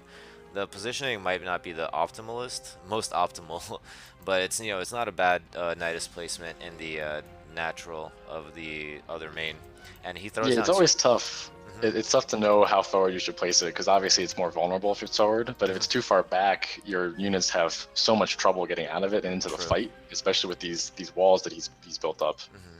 Well, it would be I think interesting to that see. yeah, the biggest issue is if it's in storm range, because one storm on top of your Nidus can kill so many high value Yeah. units. Now, also Tyrant should be noted is throwing down some macro hatcheries. Now I feel like he can afford to drone a little bit heavier before he transitions into this like late game Zerg pump, and possibly I mean he has the two Evo chambers, one pumping melee, one pumping armor. I feel like at this point, do you suggest even getting a Hydra like Hydra adding Hydralisk into your composition? I feel like he might as well be thinking about going Zergling Ultra at this point. Yeah, I think the time for Hydra's real usefulness was kind of past. I Hmm. mean, they can still be useful to stop some of these Corsairs from harassing things. Having a few on hand is nice, but definitely some higher tech that he's invested in would be better. That crackling ultra defiler combo is killer. Yeah. I feel like maybe we went about this the wrong way. I'm really questioning Probo's two Archon choice instead of having High Templar for this. I mean, he knows that.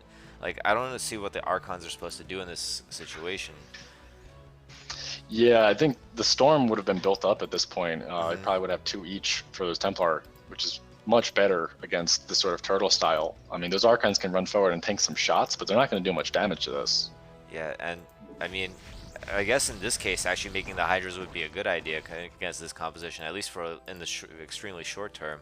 But I would still like to see a little bit more drones because he knows that I think he kind of knows that Protoss would have an extremely hard time busting him. Pump a few more drones and get that Ultra Tech running. That would be my guess. Yeah, that 4th base is barely running. I mean, that can be fully saturated at this point. Yeah, He's really he's got quickly the too. money, he's got the larva, Yep. He's but just he's on Hive, so these Lings are crack. I don't think he really needs to go Hydra to deal with his army. Like yeah. Cracklings are really efficient units, even versus Archons. Yeah, if he had oh, and here comes the Zerglings coming out of the Nidus. If they had been out a little bit earlier, they could have body blocked for those lurkers at the front. But either way, this push gets utterly denied from Protoss.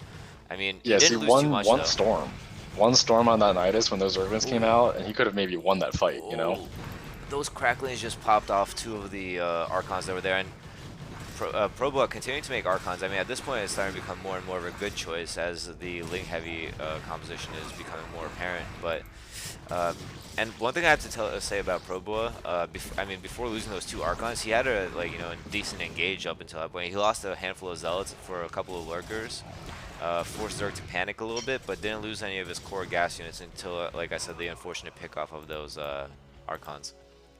Yeah, and one thing is, I would like to see M Baker actually make some defilers.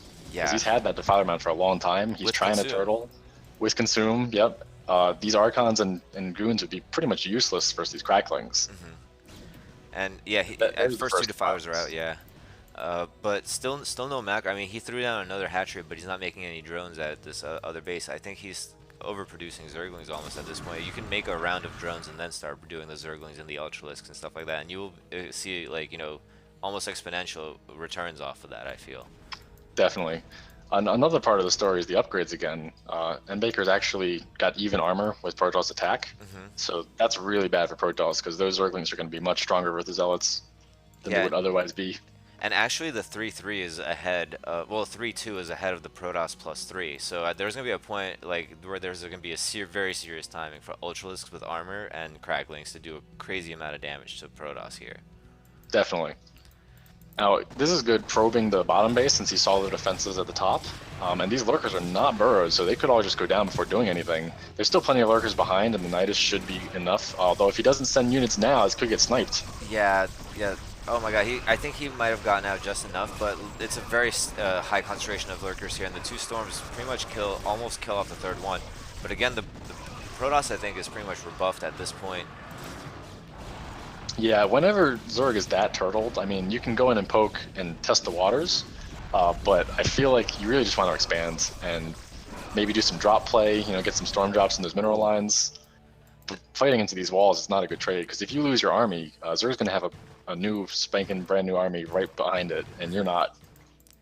I feel like Tyrant overextended by just a little bit there by unburrowing and reburrowing his lurkers, and as a result, he lost 3 of them. It's like little mistakes like that that could add up, and as we said earlier, because of the fact that he didn't drone at a crucial time, he's still on the same 45 drones.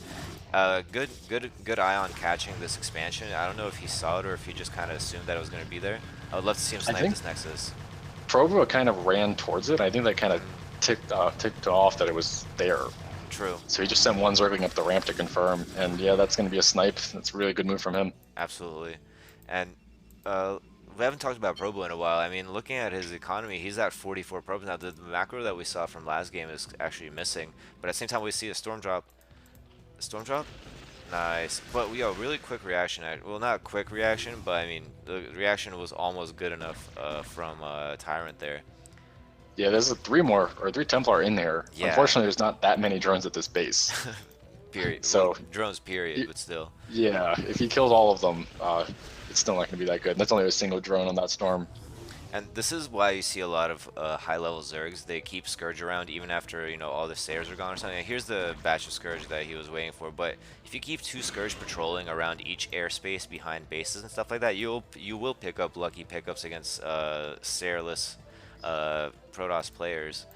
And definitely. In fact, that harass might have backfired since N Baker didn't have that base fully saturated. Now that he knows he's been harassed, he might make a full round of drones, and he may end up with more drones than he started with. Yeah, one thing that I'm not liking about N Baker's play is that he always seems to be supply blocked, despite that he's facing a no-Sair Protoss. Like, I don't understand why he's not making enough Overlords. But as you predicted, he is making a full batch of 12 drones right now. He's going to go up to at least 52 drones right now, I think. 50 is coming Yeah, that's out. way more than he had before the harass. Yeah. And Probe was at 44 probes. I mean, he was at 40 probes at 9 minutes. Yep. So that's not good to only have 4 more probes and another 9. Yeah, I think that this game really highlights some of the weaknesses of Probo's PvZ play. He's definitely standing on shakier ground than the last game. I think he got shooken up by the fact that I'm definitely going to prescribe the fact that he misread the 3 hatches that he saw as like a 2-base build. And that's why he went for like this Lurker, this Archon and Dragoons with Obs like really quickly, like, and try to do something about it. But like, I feel like he was panicking and didn't make the right decisions, and since that panic he hasn't made enough probes, got his Nexus sniped, so he's still on relatively shaky ground against a Zerg who's doing the right things here. Yep, I think that's true. However, we haven't seen N Baker do anything aggressive yet. He's just been turtling and getting that econ and tech up. If this goes into a really long game where it's a split map situation, I usually give the advantage to Protoss since that late game army just becomes unstoppable. Yeah, and even though he does have the what's called the this is actually the timing that I was telling you about. Oh no, the three attackers already passed, and I wish he had secured this 6 o'clock base, but I think this has become that situation where the Zerg player is having too many balls to juggle at the same time for his APM. It's finally starting to catch up to him. Yeah, I mean, controlling a 200 Zerg army is so hard. The Zerglings just take up no supplies, so it's like 10 control groups of Zerglings, and then you have half an army left. Yeah. If you even bother control grouping his Zerglings, and like for me as a Protoss player, it seems like like blasphemy that I wouldn't control group my army. But apparently that's how a lot of good Zerg like Jaedong play. They keep like batches of Yeah, 12 lings around the map, and then you a send lot them of in the boxing. order. Yeah, you box them in the order that they would arrive to flank at the same time. Like it seems like it's orchestrated. You know what I mean? But it's a very hard Yeah, thing to get a grasp on. yeah, the hardest thing about that is just making sure it's all going to the right place in the right time. And then if Protoss moves their army, you have to do it all again. So it's not the most efficient way to move, and you end up splitting your army most of the time. And it feels like Tyrant's falling back, or maybe this is just the remnants of the last force, but it looked like he was sending like small groups in like straight lines at the enemy units, and this is exactly the way that Zerg should never engage anything ever, which is just these straight line parades of Zerglings that died by themselves. Like these Zerglings that didn't get caught out, they died before they even do any damage to the cannon. They did 20 damage. These now again Definitely. the Ultralisk gets pulled out. These next couple of links come in, they die, so on and so Did forth. we miss some more harass? Because there's no drones at the main, and there's a hurt high. Was there like a DT or something? There must have been. I must not. I must have missed it. So props to Probo for getting that off, and he did lose at least 10 drones in that as well. So that might have been what has been taxing Tyrant. I did notice that his Hydralisks were, completely just walking into Protoss line of fire. So I'm sorry for missing that. Yeah, I totally missed it too. But I mean, this is a very different situation now Yeah, because Zerg has been losing just bleeding units, and the ball for Protoss hasn't really gotten much smaller. Nice plague on yeah. a bunch of zealots, but these ultras are just bleeding off, and Zerg still hasn't secured a fifth base. hmm And if you think about it, the way that Zerg is bleeding units, he wasted a bunch of Lings by themselves, and now he wasted a bunch of Ultras by themselves, which is the least cost-efficient way that they could have been used, or wasted even. If he had sent them in like subdivided groups, they would have done more than they did as individual groups of one unit type versus and another unit type. Yeah, and Probo's going to shut down this 3 o'clock really quickly. I mean, if you know that the army is out on the map and he sees that you're trying to expand with that zealot, I feel like you have to get some defenses up there immediately. And Um, at this point, the army's already there. mhm. And I feel like Baker is so close, but he's just missing the control element of getting these flanks off. Like I saw him send a couple of waves of Hydras and Ultras and Links, but now it might be all panning out for him. He is on the high ground and on the low ground. He has a decent amount of army. Probo doesn't seem to be doing his storms. Just as I say that, he does two good storms right there. But the Protoss ball is cleaned up. This actually turned around slightly, I think, for the Zerg I'm player. really surprised that that fight went that well. I guess those plague zealots, hmm look beefier than they really are, so they did melt pretty quickly. And let's not But forget the Protoss upgrades. I mean, the Zerg upgrades. Protoss is at 3 attack and 0 everything else, and these Ultras are max upgraded, I'm pretty sure, and so are the Cracklings. Even the Hydralisks have +1 ranged attack, so amazing job upgrading from the Zerg player here. And I remember when we talked earlier about, like, was this a good choice for Tyrant? Do we like this cross-style map play for him? And I think we can definitively say yes, that this is what N Baker's ideal ZVP game kind of looks like. That this is what his setup is. yeah, definitely. I mean, he did that turtle style and he got into a good position. hmm I'm a little worried now that he's not going to be able to secure that fifth. He's trying again, but the new Protoss ball is out on the map, and if that gets sniped again, he's going to start mining out at his main and natural. It's hmm going to be a very different looking game. Yeah, but again, we're starting to see that. I don't know if it's desperation or seeing blood, but I'm sorry, N Baker again sending groups of 12 units here, 12 units there, kind of being wistfully, erroneously like generous with them. And Mekami pointed out something really good in the chat. He said, I really would have liked to seen a Dark Swarm with some Zlings at 12 o'clock. That would have put such a big damper on anything that Probo is trying to do right now. That would Yeah, be. there's no Reavers or Templar at either of these bases. I mean, they could just go down to like a handful of links. Yeah, and I like that you mentioned that there needs to be Templar and Reavers here. Ideally, like if you wanted to make the most solidified base possible, you would have a robotics facility here making Reavers and shuttles for harass and army supplement. You would have like a Oh DT or two no, zealots. at 3 o'clock. Yeah. He's actually brought the drones there before it's even an operating base, so he's gonna lose the base and the drones. I mean, if he gets all of these flanking units out at the same time, but it seems like he's only been macroing from the north bases. The flank from the south isn't going to be very strong, but he might actually still do trade decently here. Probo is catching up in the upgrades slowly but surely. I mean, he is getting +1 armor now. Ooh, no, the Protoss ball was actually quite big now, and without the plague on it, it's going to be hard now for the Zerg to secure this 5th after all. Yeah, I mean, it seems like Zerg knows he has to take that 5th. He's tried a bunch of times. He's aware that he's mining out, but he's just not committing the units to it. He still has the lurkers at both naturals. If you just move those into the ramp, that would at least Yeah. buy him a lot more time, take care of those zealots, and he might have been able to defend that. Yeah, Like, that's a you good really point. just got to commit to those pain points. That's a good point, and Protoss would, I believe, at least in my personal experience, I wouldn't have the guts to test, like, oh, I'm sure he brought all his lurkers from his natural, so I'm just gonna go bust the natural. No, I would never think that. I'd be like, oh man, he made so many lurkers, I'm scared now. I should probably add dragoons or something. Like, Yeah, and actually during that fight, Probra stormed his own observer. uh-huh. So if all of that had gone down and there were a couple of lurkers buried there, he might have saved the base. Yeah, I mean, there was one more observer, but still, even then, um, I mean, still at even at this juncture, Probo's hold on the match isn't that strong. Still, I mean, and Baker is kind of running a little bit low on money. I feel like he somehow managed to mine more money than Proboa did throughout all of this. Well, Um, he's had more drones the whole game. yeah, that is Uh, true. Despite having a low count, he has had more. You know, Probo has been playing extremely minimalist, which I can't say I like. I mean, I still think he's been playing shakier than game one.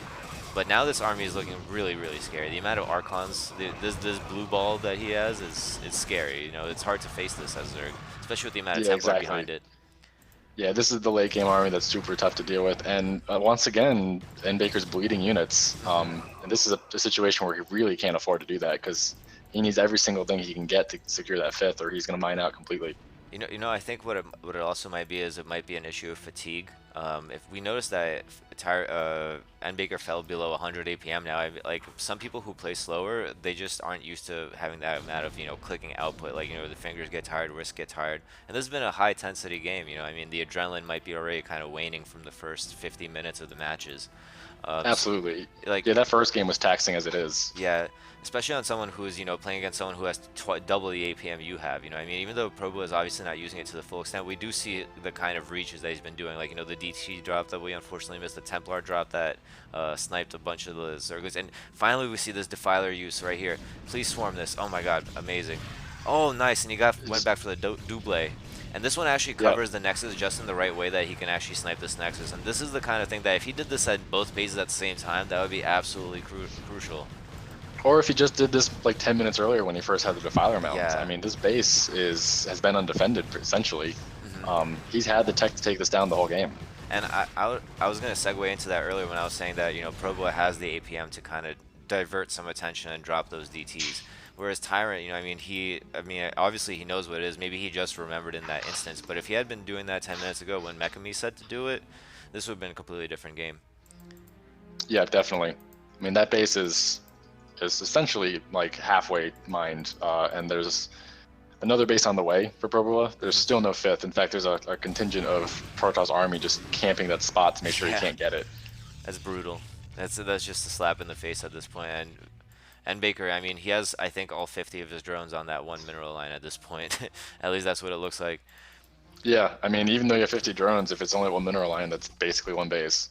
Yeah, and he's not good. I mean, he has a really big amount of cows now, but now he needs to really augment it with a bunch of Zerglings. I feel like he can't. I mean, he is making lurkers as well too. So if this one big engagement goes really well in his favor, I do think it could swing back somehow, Yeah, barely he maybe. has to win a very big fight right now. I mean, he has the Um, cow count for it. I mean, the orb count is pretty high too. He needs yeah, to if he not can lose get a these solid units. plague or something, Oof. Oh my. yeah, he's bleeding out his lower rally at the Yeah. moment. There's no more Nidus. He never rebuilt that, so everything's going to stream through this bridge Oh and man. prime position for Storm. You're right. And by then he would be in a position to have a decent concave on the bridge as well. I mean, this Ultra army is really scary, even with the Zerglings. But nice backstab storm here. But there's definitely not enough Zerglings here, and oh my god! But the Obs does go down. So whoa, these are beautiful storms. Very nicely done by Probo. But is see this still gonna get cleaned up? Cows are so fucking good, dude. Cows are pretty strong. By themselves, though, they do melt. I mean, they just Yeah. weren't that many goons. Wow. Um, and even if Probo trades army in this situation, he's going to be okay with that. Yeah. Like, at this point, and Baker had to win a fight Yeah. convincingly. Like really hard win. But honestly, I have to give major props to Probo for the way he took that. Like the storm coverage and timing was absolutely impeccable. You know, he didn't stack storms not needlessly, both in area or timing. They were always hitting pretty much bulk Ultralisk and never his own army. And Yeah, it was really, really calm Templar control there. and ultimately, this is going to lose him, N Baker, all of his tech, and that's a blow that I don't think N Baker can weather in this series. No, and the fact that Protoss still has army after this, I mean, Zerg's going to be mine. There's no potential for a fifth. I don't see really what he can do at this point. I mean, it looks like he's going to go for a Desperation Ling Defiler at the south base, and that's something that Probo is missing right here. I think maybe he's getting complacent, maybe he hasn't gotten punished for enough for it yet, but something you should definitely look into is building extra robotics facilities, having High Templar at those core defensive bases. Like, that's exactly what makes you vulnerable to this kind of, like, it feels really, really annoying when it happens to you, when you die. When you lose a base with, like, mad cannons and stuff to 12 Zerglings and a Defiler. But that's exactly the kind of preventative measures that are really good. And having a lot of robos in the late game is really good too. I mean, they spend a good amount of minerals and gas at the same time.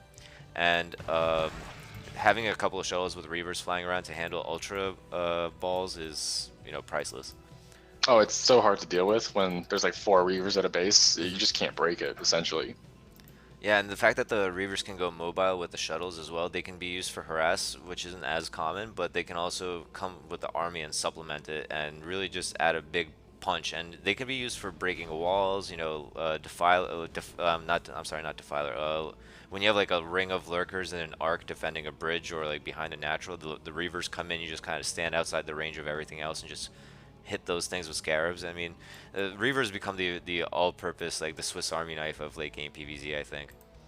Yeah, absolutely. I think they're a little hard to control, which is why a lot Absolutely. of people at this league don't use them as much, especially in this matchup.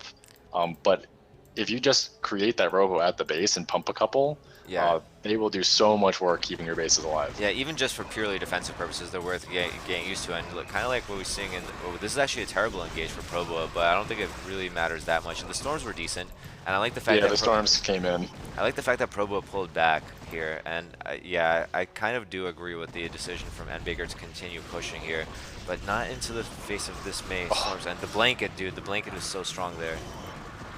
Yeah, he is definitely in desperation mode, and actually had a potential there to do a good fight, but Probo's control was pretty good, and those storms were on point. I mean, both matches this series, his storms have been pretty scary. Yeah, and I like the fact that Proba resupplied his army in the middle of that, as opposed to losing the whole ball and then trying to make a new one. He's trying to end this quick, and resupplied pretty well. I think he resupplied with like a couple Templar and Archon and like 12 Zealots right there. So, you know, it always takes a little bit of effort and a little bit of you know, keeping a clear mind in order to go back and grab some army. So I think that's a good look on Proboa. And I Definitely. want to give a shout out to Bakuryu, one of the best Zergs that the foreign scene has ever known. Shout outs to him for showing up to our cast. Definitely looking forward to any commentary you may have on what we're saying about the Zerg play here. And here I think, Yeah, yeah, this is going to be the death knell right here. I mean, the drones were saved, luckily. He didn't manage to run them in time, but losing this hatch again, I can't see how he's going to save it. yeah, he's out of money too. I mean, he doesn't have enough money. I mean, he has barely enough money in his remaining base to make a new hatchery. And I feel like now he is exhausted. He has fought his hardest, and he knows that defeat is coming near, and GG comes out. I mean, honestly, that was a fantastic game to watch and play. I think both players showed some strengths and showed some weaknesses there that, you know, fantastic Yeah, overall. definitely. I mean, I think it was even. I think both players had a chance to win, Hmm. but Probo managed to play just a little bit better and denied that fifth for so long that starved him out. Yeah.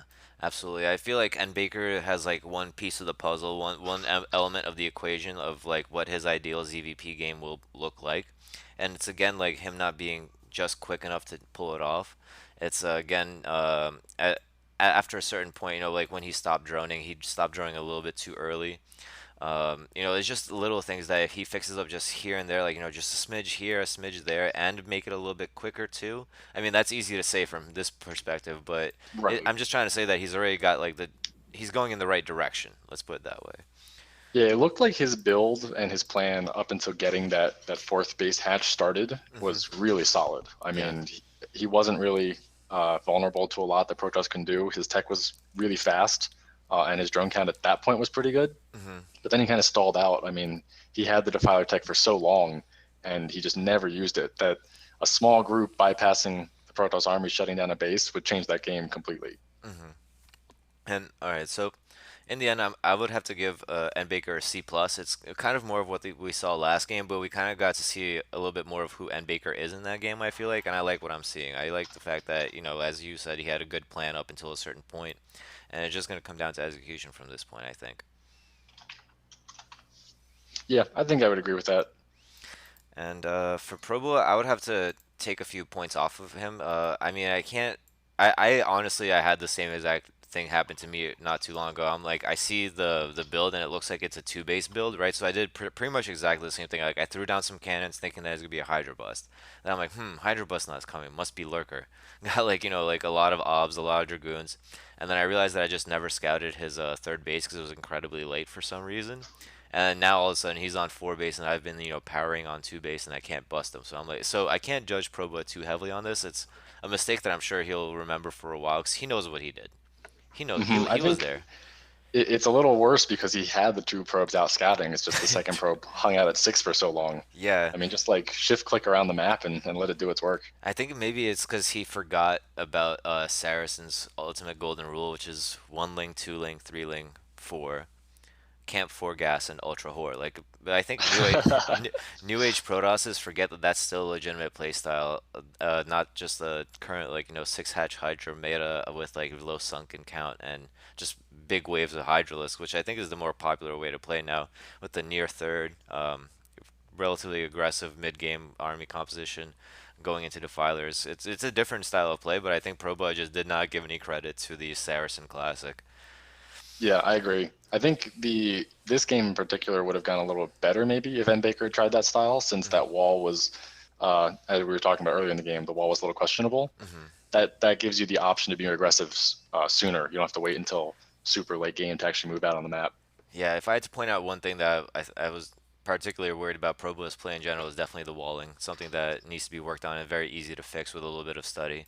So overall, Definitely. I'm gonna give him a B minus. Definitely gonna have to downgrade him a little bit because even after being flustered, he never caught himself back up in terms of making probes. It took him way too long to reestablish himself on the map. I feel like. Yeah, the macro for Proba game one and game two look like two different players, to be honest. Yeah, very true. All right, well, let's move on to game number four. It's going to be Katya Keen and Locktier. That's how you pronounce his name. So I'm going to guess this is going to be on Queensbridge as well. And I'll be honest with you guys, the other games were, um, how would they were recommended to me, but because I didn't have enough, I just kind of picked the first one out of the rest of the series. So we'll see how this game goes. Worst case scenario, we're going to have a lot to comment on and, uh, tell people, this needs to be fixed, or we'll have a lot of nice things to say about someone who's the victor here.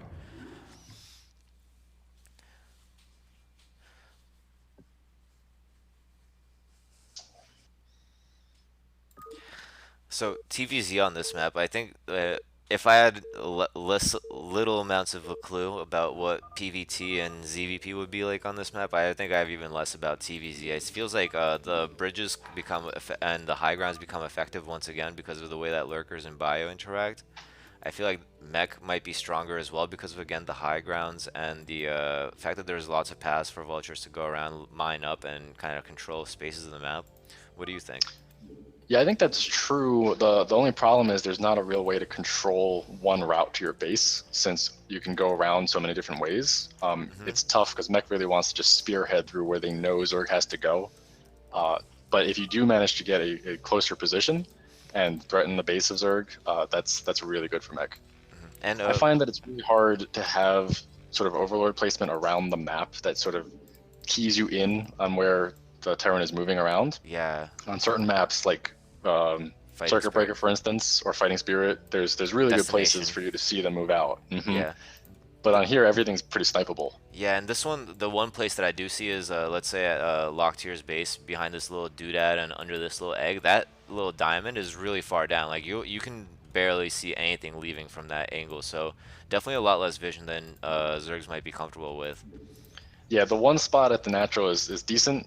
You can probably sneak some units out the top if you really Mhm. wanted to, but it's just nicer to have more spots that you can keep an eye on, especially if they're making some crazy movements to throw your army off while they march to your third. Mhm. And one thing we forgot to do this time, at the top right, we have the brown Terran Locktier. We have it on the bottom left. We have the red Zerg Kachakin, Okay, so red Zerg OP, yeah. strongest color. And I like the fact that Katya Keen sent out 2 drones in order to establish this 12 hatch. Definitely think that this is the correct choice on this map. I mean, sending the 2 drones. I'm not going to comment on whether it is the correct build or not, but I'm going to say it is too because the rush distance is quite long. Um, second drone is going to be able to scout if anything is awry. We've seen that the potential for drones to snipe Marines who are, BBSing or bunker rushing is there from pro games. So I think this was a Yeah, good choice. What do you definitely. think? I think so too. And sending this drone into scout at that timing means that there's not going to be a Marine blocking the ramp. Hmm. So he is going to be able to see if there's gas or not, and he's going to potentially see if that command center goes down quickly. Hmm. And that's all really good information for how you can uh, drone up behind this. So one thing I really like about working with Locktier and playing with Locktier and teaching Locktier is that I mean, this might not be the optimal way for a person to learn, but it's the way he learns and he does it well, is that he picks a build and he's like, I'm going to do this build and I'm going to find all the ways that I can get myself into the position of doing this build. So like he'll react to what he sees is happening and then still always go into 4-fac TVP every single time. Like no matter what's like, oh, I can't FD, I'm not going to. I'm gonna go 4-fac anyway.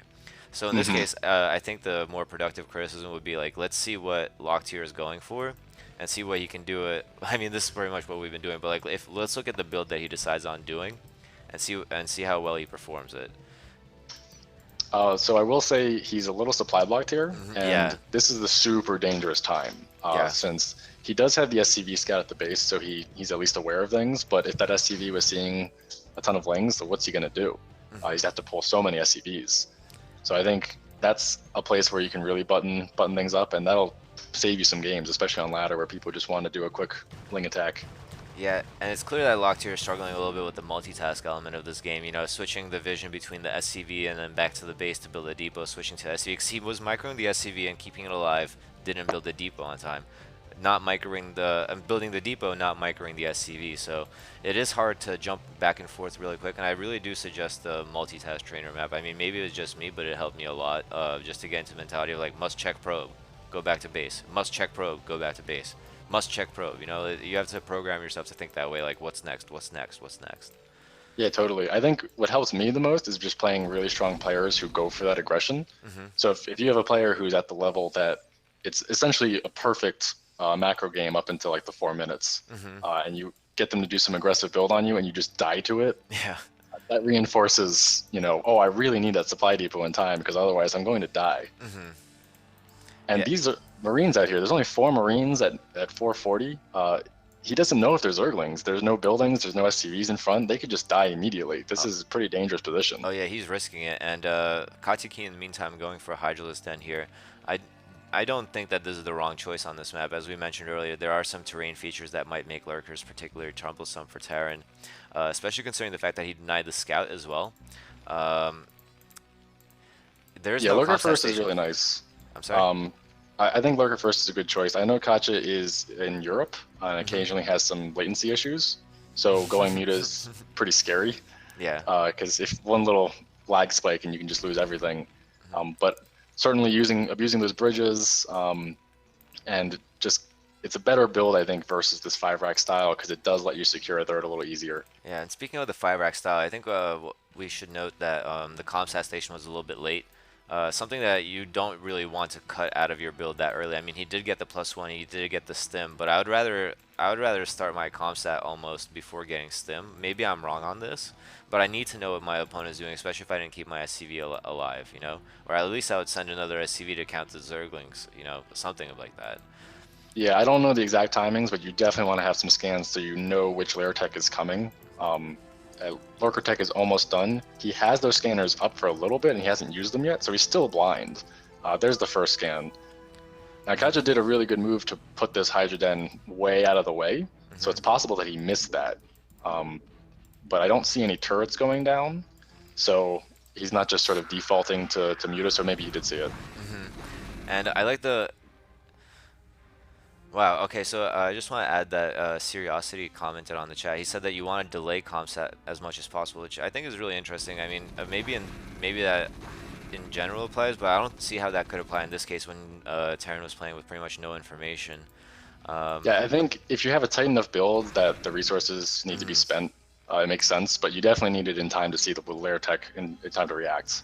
Alright, so Curiosity said in this case you definitely need it for sure because he had no information, but Mekami says that Comsat always comes after Stim, so maybe Locked here was right, and maybe being a little bit bold, but I like this move from him that he's parked outside right now. He's going to prevent these lurkers from coming out and controlling the map. Yep, against the lurker opening, you definitely want to push. It just makes life a lot harder because once these lurkers get up into towards your natural and contain you, you're kind of waiting for tech. One thing that I didn't really notice about this map earlier up until this point, because it's not really as pertinent in other matchups, is the fact that there's no buildable here, or at least not for a very long time. So like a lot of times on FS or something, you know, Terrans will pull up like turrets, bunkers, siege tanks right there. But having this non-buildable terrain makes it easier for Zerg to open up the concave and have a way out of this contain that Terran's doing, which is I think really interesting in terms of a map design feature. Yeah, definitely the lack of turrets means that those scans are pretty precious at the moment, and Locklear is doing a 3-fact follow-up.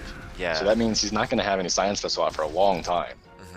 And this is, I don't know, it's kind of questionable. I mean, one thing that we note, and that I've always noted about Locklear's play, I don't know why he keeps doing it, is like he's incredibly low on SCVs. It seems like he makes 30, and he stops making SCVs after 30 of them, pretty much. Like you can't support this kind of a base layout on 2 bases, 30 SCVs. You can't have, you know, okay, he's throwing down another command center here. I guess he's using the mines to control the map, but he absolutely lost map control for a second there.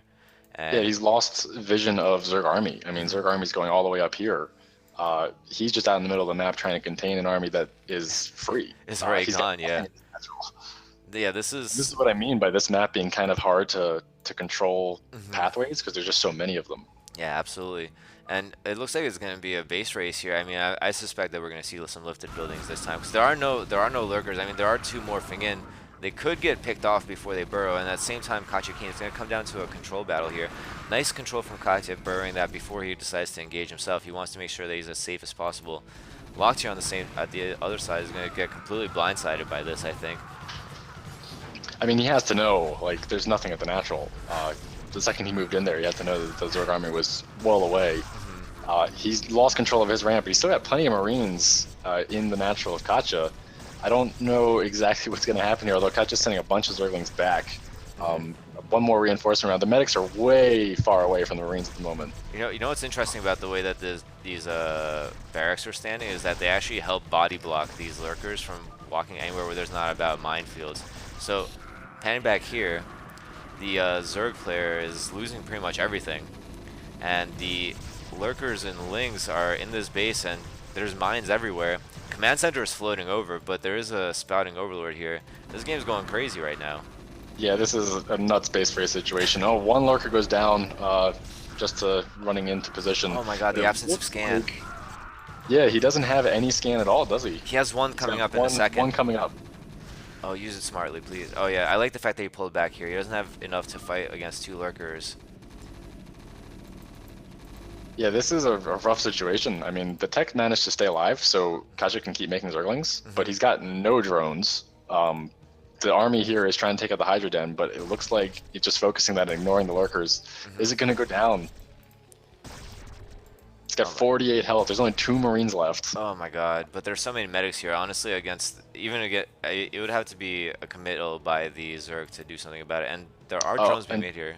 Oh, Zerg just pushed into the mid line of oh Terran. my God. And he has no scans left. Oh my God. This Yep, last that Zerg. was that was the last scan. Oh Now my God. the mines were actually really well placed out on the left side, Hmm. but once he lifted his barracks, he sort of opened a route for these lurkers to get in. Oh my God. Losing all That those scanner SCVs goes was big. down. Dude, the scanner cannot go down. I mean, he can. I think this can stay alive if he doesn't do anything to it. I mean, he lost so many SCVs there, which is absolutely brutal for him. But this command center floating by. But back to this It 8 SCVs to 6 drones, now 9 drones. scan, Few just popped. scan. Oh my God. Oh my God. If you lose, this is So pure he keeps the minimum scanner brutal. alive, This is but he's minimum got brutal. 5 SCVs. This is insane. And there's reinforcements coming, so there's gonna be another lurker in the base and no more scan. Yeah, and the lurkers are right there, but the mines are being laid. Uh, Keeping his head on his shoulders right now. You know, he's saying, thinking to himself, "This is the only thing keeping me alive in between scans."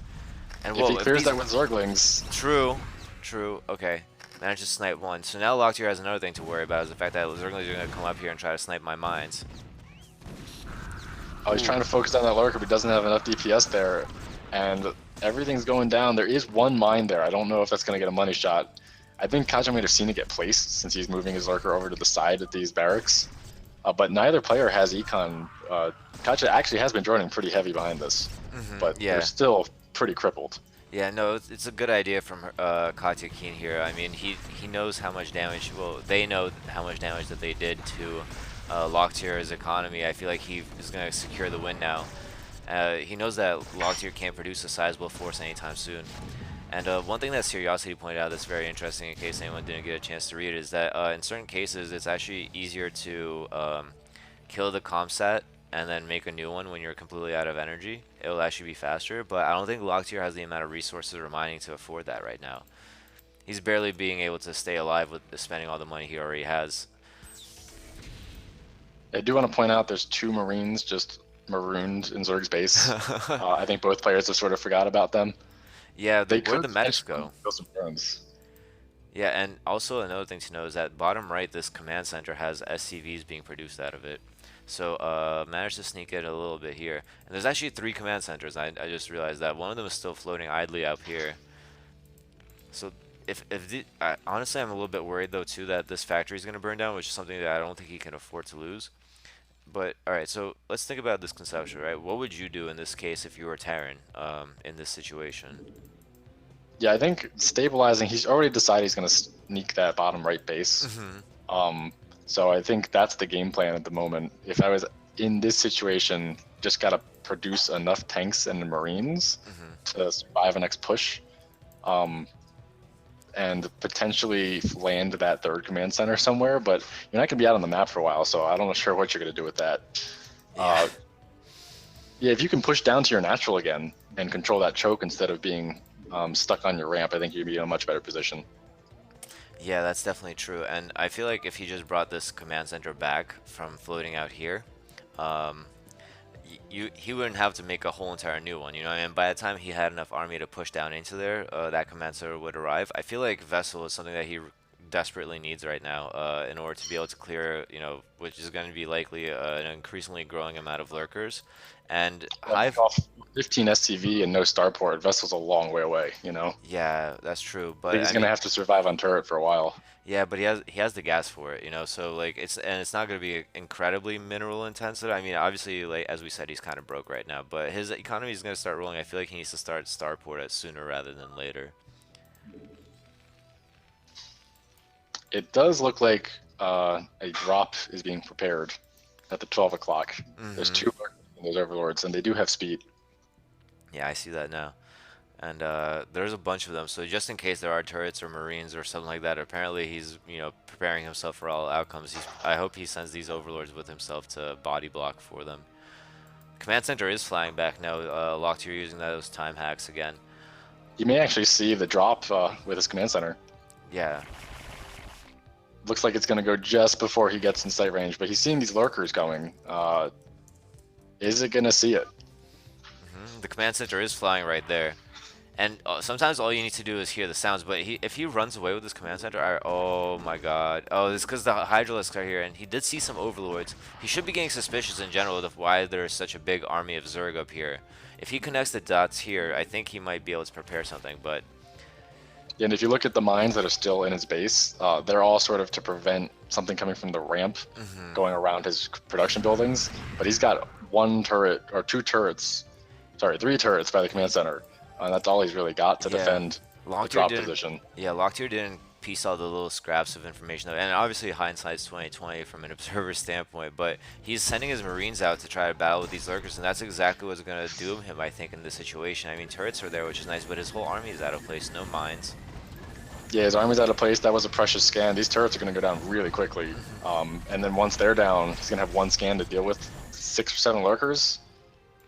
And amazingly, I mean, Locktier has banked up a lot of money off of this too. The scan goes down, but there's too many lurkers here, and he never remade the scan at his other base, which is a crucial mistake in this situation, I feel like. Yeah, it might have even been worth to bring that floating command center into his main to just Mhm. make another scanner. Or make SCVs, considering how few of them he had. I mean, his bottom base hadn't been scanned yet. And wow, he's adding a factory at his bottom right now. So, like, Locktier refusing to go down. Yeah, he's got 10 SCVs. He's got 0 detection for these. I mean, every single one of these buildings up north are going to die. Yeah. Uh, and meanwhile, Zerg's stabilized. Zerg's got full 28 drone saturation. Mm-hmm. Zerg's not going on to Hive. Defiler Mounds are almost halfway there, and it's definitely rough for our boy Locktier here. I mean, he got dealt almost in an impossible hand as soon as he lost control over the army moving out, and I feel like that's an instance of like FS strats being applied to a map where they're not perfectly well suited for it. As soon as I saw the lack of buildable terrain and how wide the arc gets, like it seems like it's almost impossible for a Marine medic to actively contain lurkers on this map. Yeah, once you get pushed back just a little bit with some of that Unburrow micro, Hmm. and there's just too many avenues for them to go. Hmm. You really just got to go all the way home, I think. Yeah, there was a moment where it looked like Kachikin was actually about to envelop the Marine medic right there, but instead he chose to kind of run around it instead.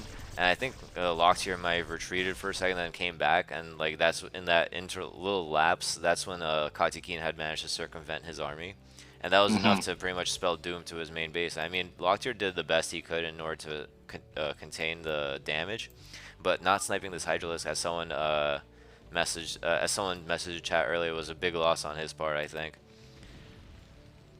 Yeah, clearing out some of these lurkers with a scan that he's now built. He's got the natural sort of. He's barely mining from it. He's got small group of them and then a couple mines.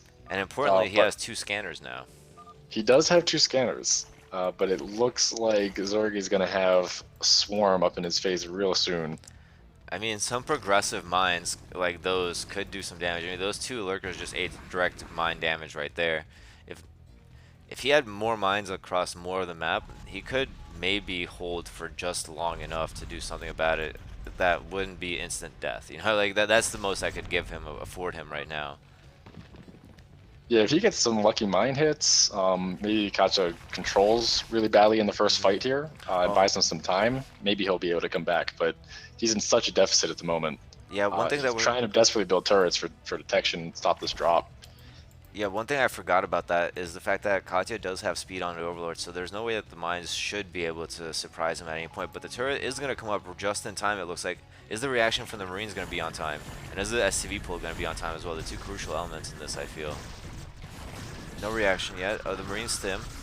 SCVs are still there. That's a crucial mistake. And the Marines engage in a questionable direction here. Yeah, that straight line down the back of the minerals is not a place you want to be.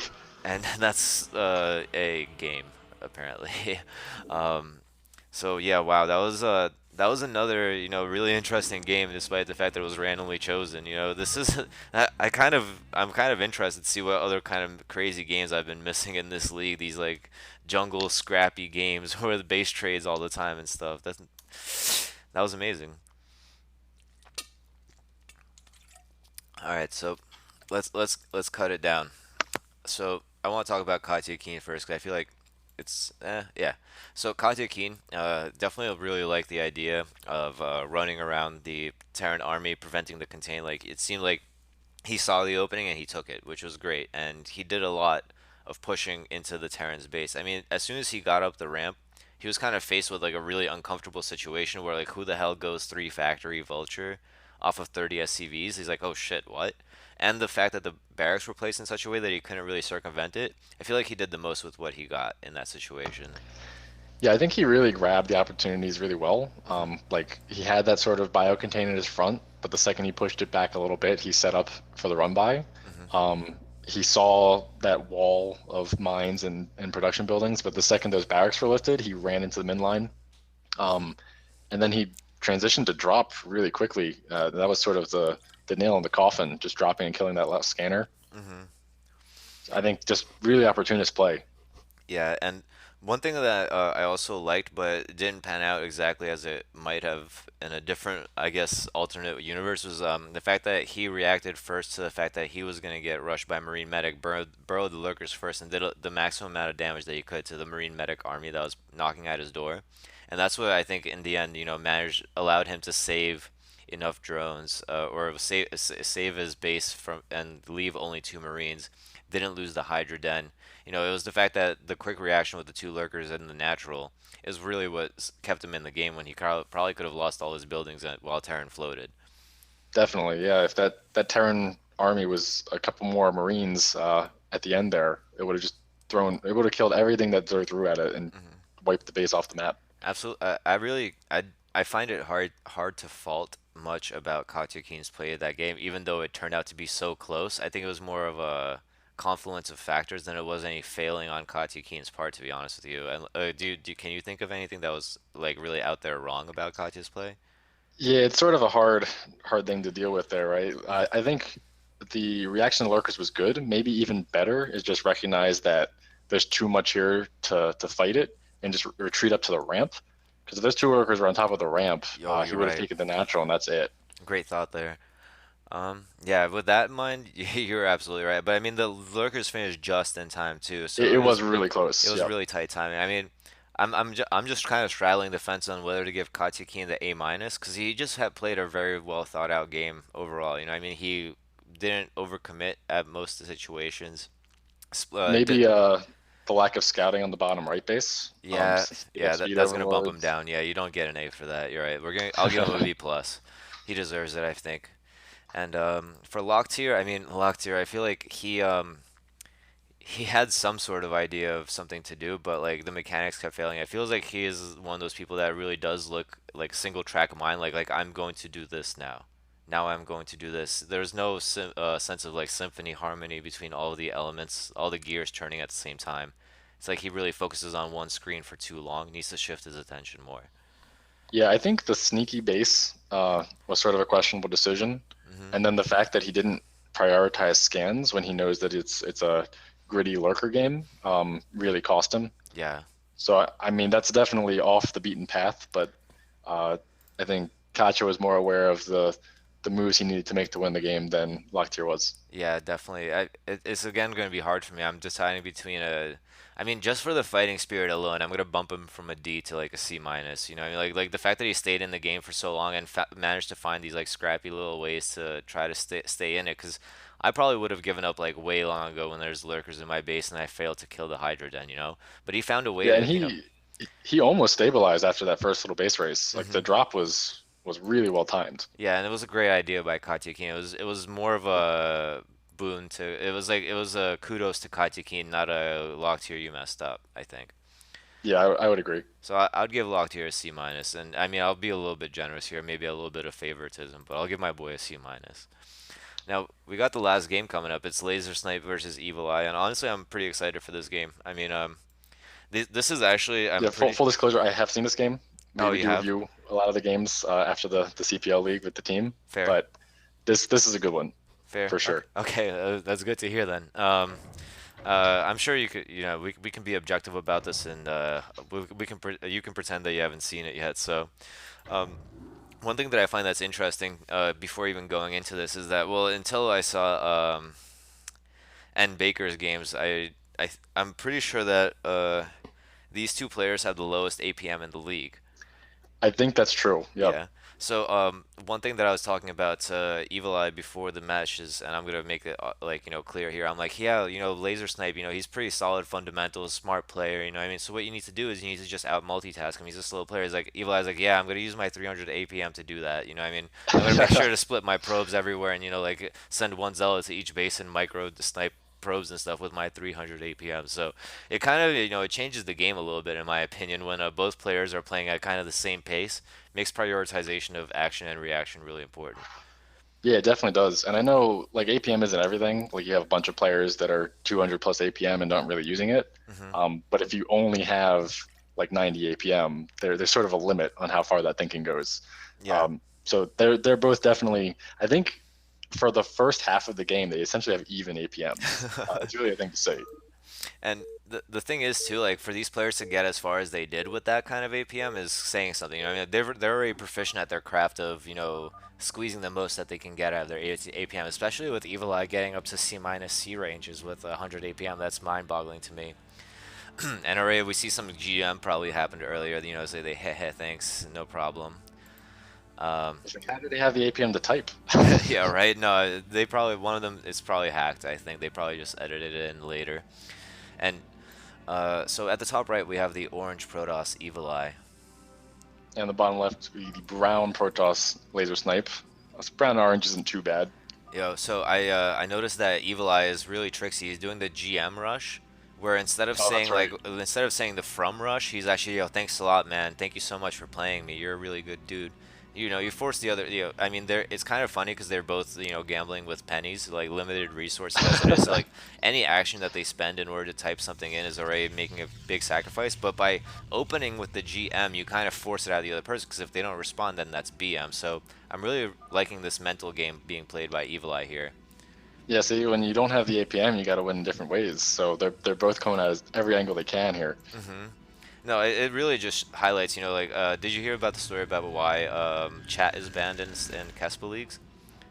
No, I haven't. All right, so basically, Boxer in one of his games, it was on a map where there's like very little room in the main base, and he says to his opponent in the middle of the game, and he says, "Oh man, so little room in my base, no place to build anything." And the other player is like, "Oh shit, it's definitely a proxy." Scouts the entire map, whereas like Boxer did not proxy at all and just like completely wrecks his shit like real quickly afterwards. So like after that, yeah, no mind games, please. Like only in-game mind games. So considering the fact that there's no ban on chat, and I mean, I think technically there was something that said like, yo, no excessive chat. I might be wrong about that, but saying good manner stuff to the administrator? The administrator is not going to be like, no, stop saying good things about me. He's gonna be like, oh yes, you're right.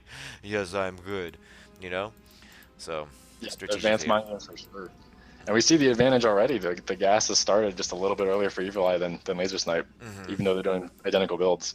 Exactly. When you write the first message, you can prepare perfectly. You can make the probe first and then type it in. And then the opponent is like, no matter where their probe is, they're kind of compelled to respond ASAP. So, but so far, one thing that I want to note is that even though both players got to scout off on the other player, I noticed that Laser Snipe went for the Zealot first, which is the safe option. And it looks like the Evil Eye went for the Cybernetics first, which is a little bit riskier, but considering the fact that how it's playing out, I have to give a little bit of an advantage to Evil Eye here, depending on how the micro works out. Yeah, using the scouting information and also knowing that this map has such a long rush distance will give him a bit of an advantage here. And so Evil Eye, I told him not to use the shift move trick with probes because that's what he's doing right now. Like he sends it on the minimap somewhere, shift clicks it to somewhere else. Reason why is because you notice that it lags every time it does so, which brings the opponent uh, unit a little bit closer each time, so it gets closer and closer and closer. Eventually, it might snipe your probe. You have to actually continuously like right click, right click, right click, right click in order to keep it up. But in the same time, though, like you still can't fault the method to the madness if his probe is still alive and Laser Snipe's probe is not. So this is already another advantage for our Protoss hero here, who seems to be going for a Robo Expand, maybe. Yeah, that definitely looks like a Robo Expand. He's just a little bit ahead Hmm. due to getting that core a little bit faster. So his first goon is out. Oh, Snipe's goon is now here. but he's not really using it to hunt down the probe. So Evil Eye's keeping a full scout. Yeah, but it's gonna go Yeah, there down we go. now. And so I mean, at the same time though, Evil Eye didn't commit. I mean, he didn't capitalize fully. I believe on what he saw. I Actually, it's hard to tell. I think he maybe did put the robo down before the range started, which is the correct order of doing it. Because now you can throw down the robotics facility. Range is gonna finish by the time he moves out. So yeah, this does definitely look like a Reaver expand.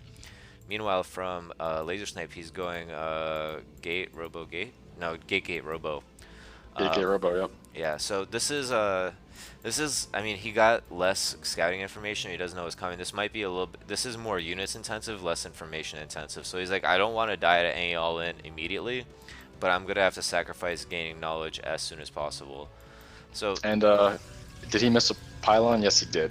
So he's gonna be supply blocked for a little bit here. yeah, the APM's already starting to tax our players here as they've hit the sub hundreds. And I'm sorry, N Baker, if I've insulted you. But actually, you are Laser Snipe and Evil Eye still taking number one and two. I guess this match decides a lot of things right now. That's right. Yeah, And this is more than just a single game in the series. now one thing I'm not sure I completely like about this is that Evil Eye kind of being adventurous here. Maybe he, you know, considering the fact that the kind of read he got on Laser Snipe, maybe his metagame is stronger than mine. But I wouldn't feel safe walking down this ramp without my Reaver already being out and, you know, scarabed up and stuff like that.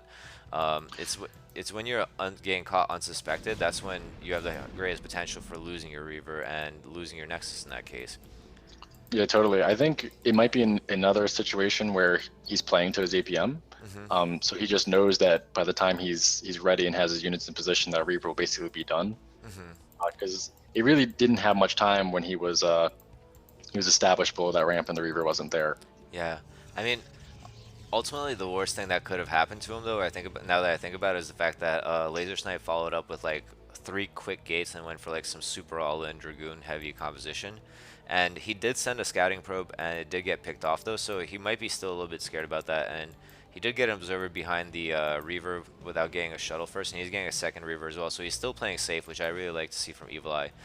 Some people get, I've noticed people get the shuttle like soon afterwards, you know, at least Ob's shuttle and then Reaver. But he's still playing safe, and I would have liked to see him add some more gateways as well here. Yeah, still working off just one gate is a little dangerous. But he does have that Nexus up and running. Both players fairly even. Probe count's about the same, Hmm. and their tech is online. Neither player making an aggressive move, so I'm not sure who moves first in this game. Although Evil Eye is getting the shuttle speed at the support bay, Oh wow. so whenever he feels like he's safe, that Mm. shuttle's probably moving out. And that might explain why he's. I mean, the speed upgrade is a great move here, I think, because the shuttle and the speeder should finish at just about the right time. And using the earlier observer timing that he has, he's able to see exactly where the defenses are laying out for the opponent. And I mean, honestly, it's laser snipe. I don't think that this two gate Ob's Nexus build is that safe, but I think he maybe gathered the information from the first probe that saw two Zealots, two Dragoons. He's like, okay, I need an Obs to make sure that it's maybe not DT, because even at that point, it could still maybe kind of be DT. And then he made what's called. He's like, okay, but I can make my Nexus now because it looks like my opponent is trying to expand. So I feel like he got a good read on that. Yeah, I agree. And I mean, it's still even. Both players, similar supply, similar probe count. The shuttle is loaded and does have speed at this time, Hmm. so I expect it to start moving out. Evil Eye still has an observer at the ramp of Yeah. Snipe, so he knows exactly what's going on. He knows the main has nothing in it. Yeah, that's a great position for him, and it's going to be hard for Laser Snipe to spot this. I mean, especially considering if you're a low APM player, that usually means low minimap awareness as well. So that's why I feel like harass play might be the right decision here. But Laser Snipe possibly already playing to, you know, I mean, this is a good decision regardless of how strong or weak you are. Having the Dragoons posted up as defenders behind the middle line. But like for example, here we see the idle shuttle of Evil Eye, you know, not really using the speed at which he got the shuttle speed to its maximum potential. Yeah, definitely. And I find it interesting he's going to the natural here, Hmm. since he does have that obs and sort of sees that everything's going down the ramp and the main is empty. Yeah. Uh, this is the only place that there could be defense. Yeah, that's a really good point. He could have brought it down south. And wow, this is actually a terrible angle for him if he comes in this way. And I think he did a good job of recognizing this. And if he comes in this angle, he might be able to get a small pickup. But there's not a lot of probes here, and he's actually a little bit late on drop. But no, this stack. Oh my Oh God, that wow, could it have only been so killed a much worse. single probe. That could have been so much more brutal for. Okay, laser snipe. All right. I'm gonna intervene. Maybe you panicked. I understand. You know, tense in-game situation. But I'm sure that Dragon Pain told you is you never do that. You never panic grab and tell them to mine one mineral. That's exactly how you lose your whole mineral line for the price of like what could have been like 4 or 5 probes. That's exactly Yeah, how I'm you do actually it. really surprised that only one went down there. Yeah, it was Like a it lucky looked like shot. they were all gonna die. It was a lucky shot. Sometimes it happens where they do like a panic where they send them on move command and like they split around the nexus or something like that, and one probe goes to the right and 12 probes go to the left, and obviously the scarab is gonna follow the one that's like a single probe to the right, and you're like, oh no, right? Hmm. So yeah, I'm sorry. I'm talking about Protoss stuff. I don't know how much experience you have with it, but like Oh, some I get reaver dropped all the time. so sometimes you see the lucky and sometimes you see the unlucky, right? Um, Absolutely. but I think what you said earlier was really important is the fact that the obs saw all the army going down. So even if he didn't go back to the Nexus and check to see how much stuff was defending it, he should have known that that couldn't have been a lot. Now he also has the complete option of going back there and checking it to make sure that there is nothing there. But I forgot to finish my last thought earlier. I'm sure you already know this, but Shift and F2 is the screen lock keys. It lets you lock the screen on this thing, and every time you press F2, it'll just jump right back there. So what a lot of Protoss do in PvP is and other matchups as well, they screen lock on their main nexus and on their natural nexus. So as soon as you see Reavers, you do F2, select 12 probes, F3, send them there, F2, select 12 probes, F3, send them there. Like, you evacuate your middle line ASAPs. And because of that, Reavers can't really do much damage. So that's something I definitely suggest Laser Snipe looking into doing instead of risking his whole entire middle line. Yeah, good advice. I think all matchups can benefit from intelligent use of the F keys. Like I'm trying to incorporate them more and more into my play, and it's been really helpful. Oh, in Zerg it's difficult as well. I mean, they have different applications for different people. I feel like even in like in different parts of the game as well. Macro locations, like the output location of where all your macro hatcheries are aiming to, and your macro hatcheries in general.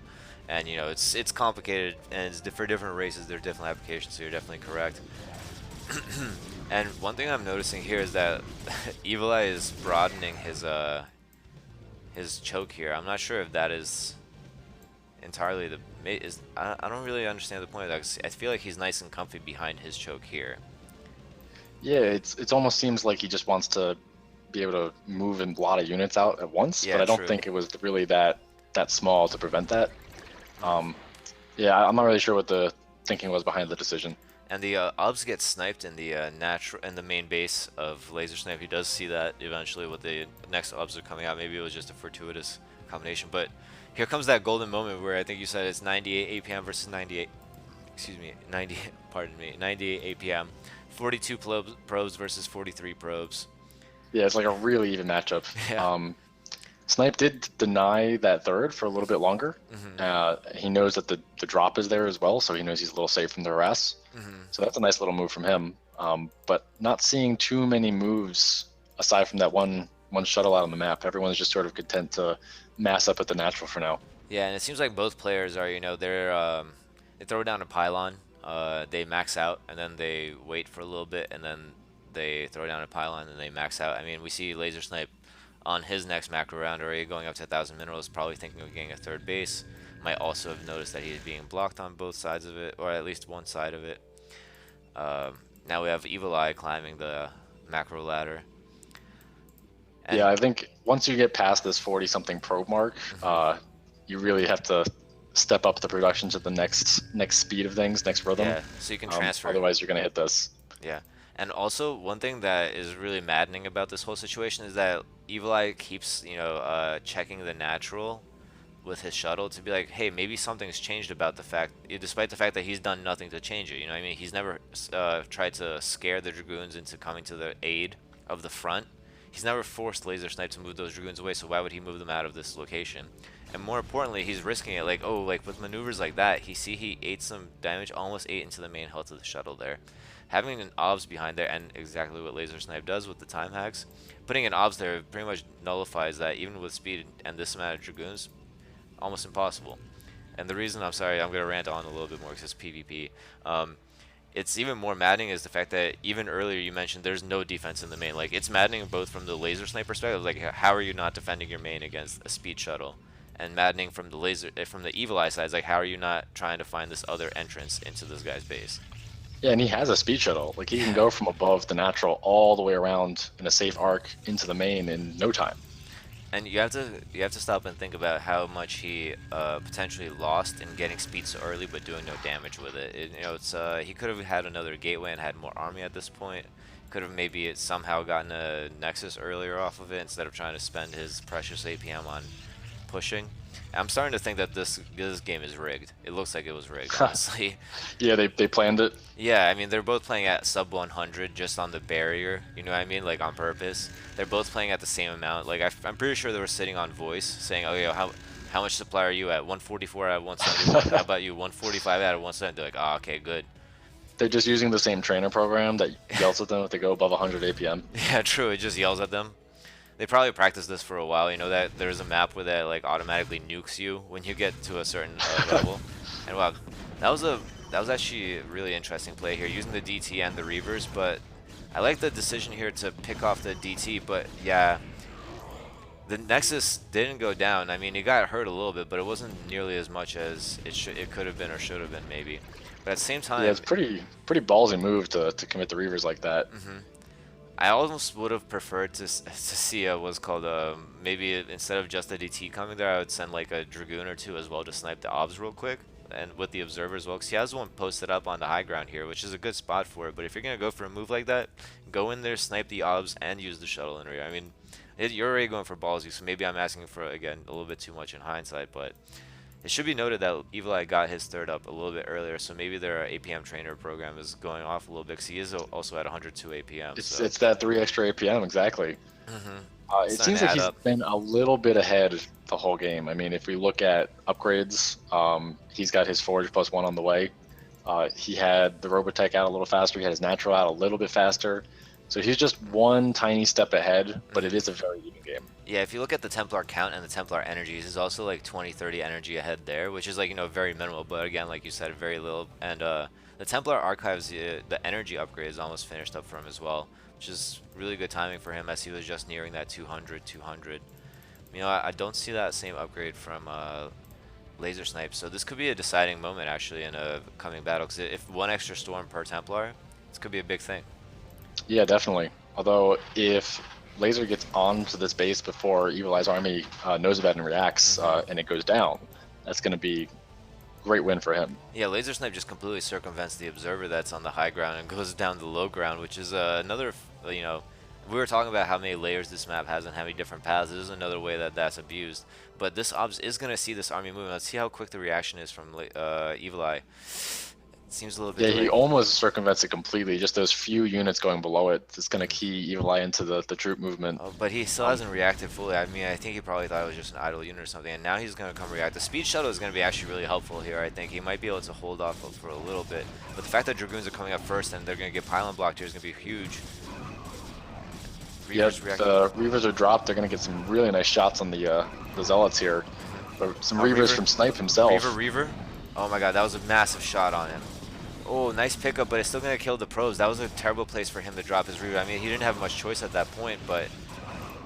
Oh, he didn't even pick up. I mean, this is a route at this point, and Evil Eye desperately trying to climb up this ramp here, too, is in a bad spot. Yeah, he was stuck there for a while. There were a few Zealots sort of blocking it. But now he's got some Zealots and Archons up into the back line, and it looks like he is going to clean up before the Nexus goes down. Yeah, that's actually really, really crucial for him here. And I'm surprised that it went that way, but oftentimes it comes down to the little things, like Laser Snipe was very Templar heavy, and Evil Eye got his Templar a little bit earlier, and he had greater numbers, so he made more Archons, and Archons really beef up your Protoss army, and even help in uphill situations like this. Oh, the shuttle almost went down for Evil Eye at Laser Snipe's third. Oh, did he It try to almost flew smoke into down? cannons. Oh, okay, because, he 1A, 2A, 3A it. Yep. And now Laser Snipe countering the 103 APM of Evil Eye by going up to 102 of his own. I mean, I'm sorry to keep focusing on this. It's just so, baffling to see this. Especially, I'm gonna admit something. You know what my head-to-head record is against Evil Eye? What is it? It's 1 win of mine to like 14 of his wins. Jeez. Yeah, PvP. he's a killer, dude. I don't understand it. Like I'm looking at this now. I'm like, yo, this is the worst Protoss player to ever exist. And then like, but then he whoops me like on the regular. So I can't really talk that much shit. You know what I mean? So it's really good off of Evil Eye to last this long because I know I haven't sometimes against Evil Well, Eye. so this is an interesting development. Evil Eye's taken his fourth Nexus, and it's already up. So I feel like it was placed down when the attack at his third was started. Um, I don't know if he sort of assumed it was going to go down and he just wanted to stay on even bases, or if he realized if the army's committed there, he can get away with a free base. Yeah, I mean, Sniper's going to attack it now, but it's a very blindly. small army. Is this blind as well? I think he No, just kind of he has a spotting pylon. Oh, okay, you're right. Yeah, and the Nexus is already finished too. I mean, this is another one of those artifacts of the low APM player.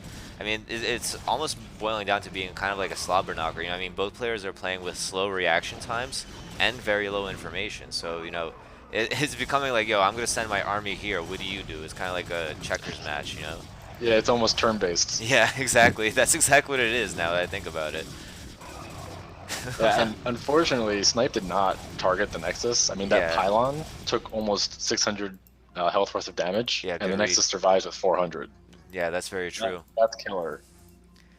Yeah, and this would be the second Nexus that he's failed to snipe. And I mean, although he did pick up a lot of good probe kills, he himself is only 6 probes ahead. I think Evil Eye lost a lot more than that in that initial engage at his third base.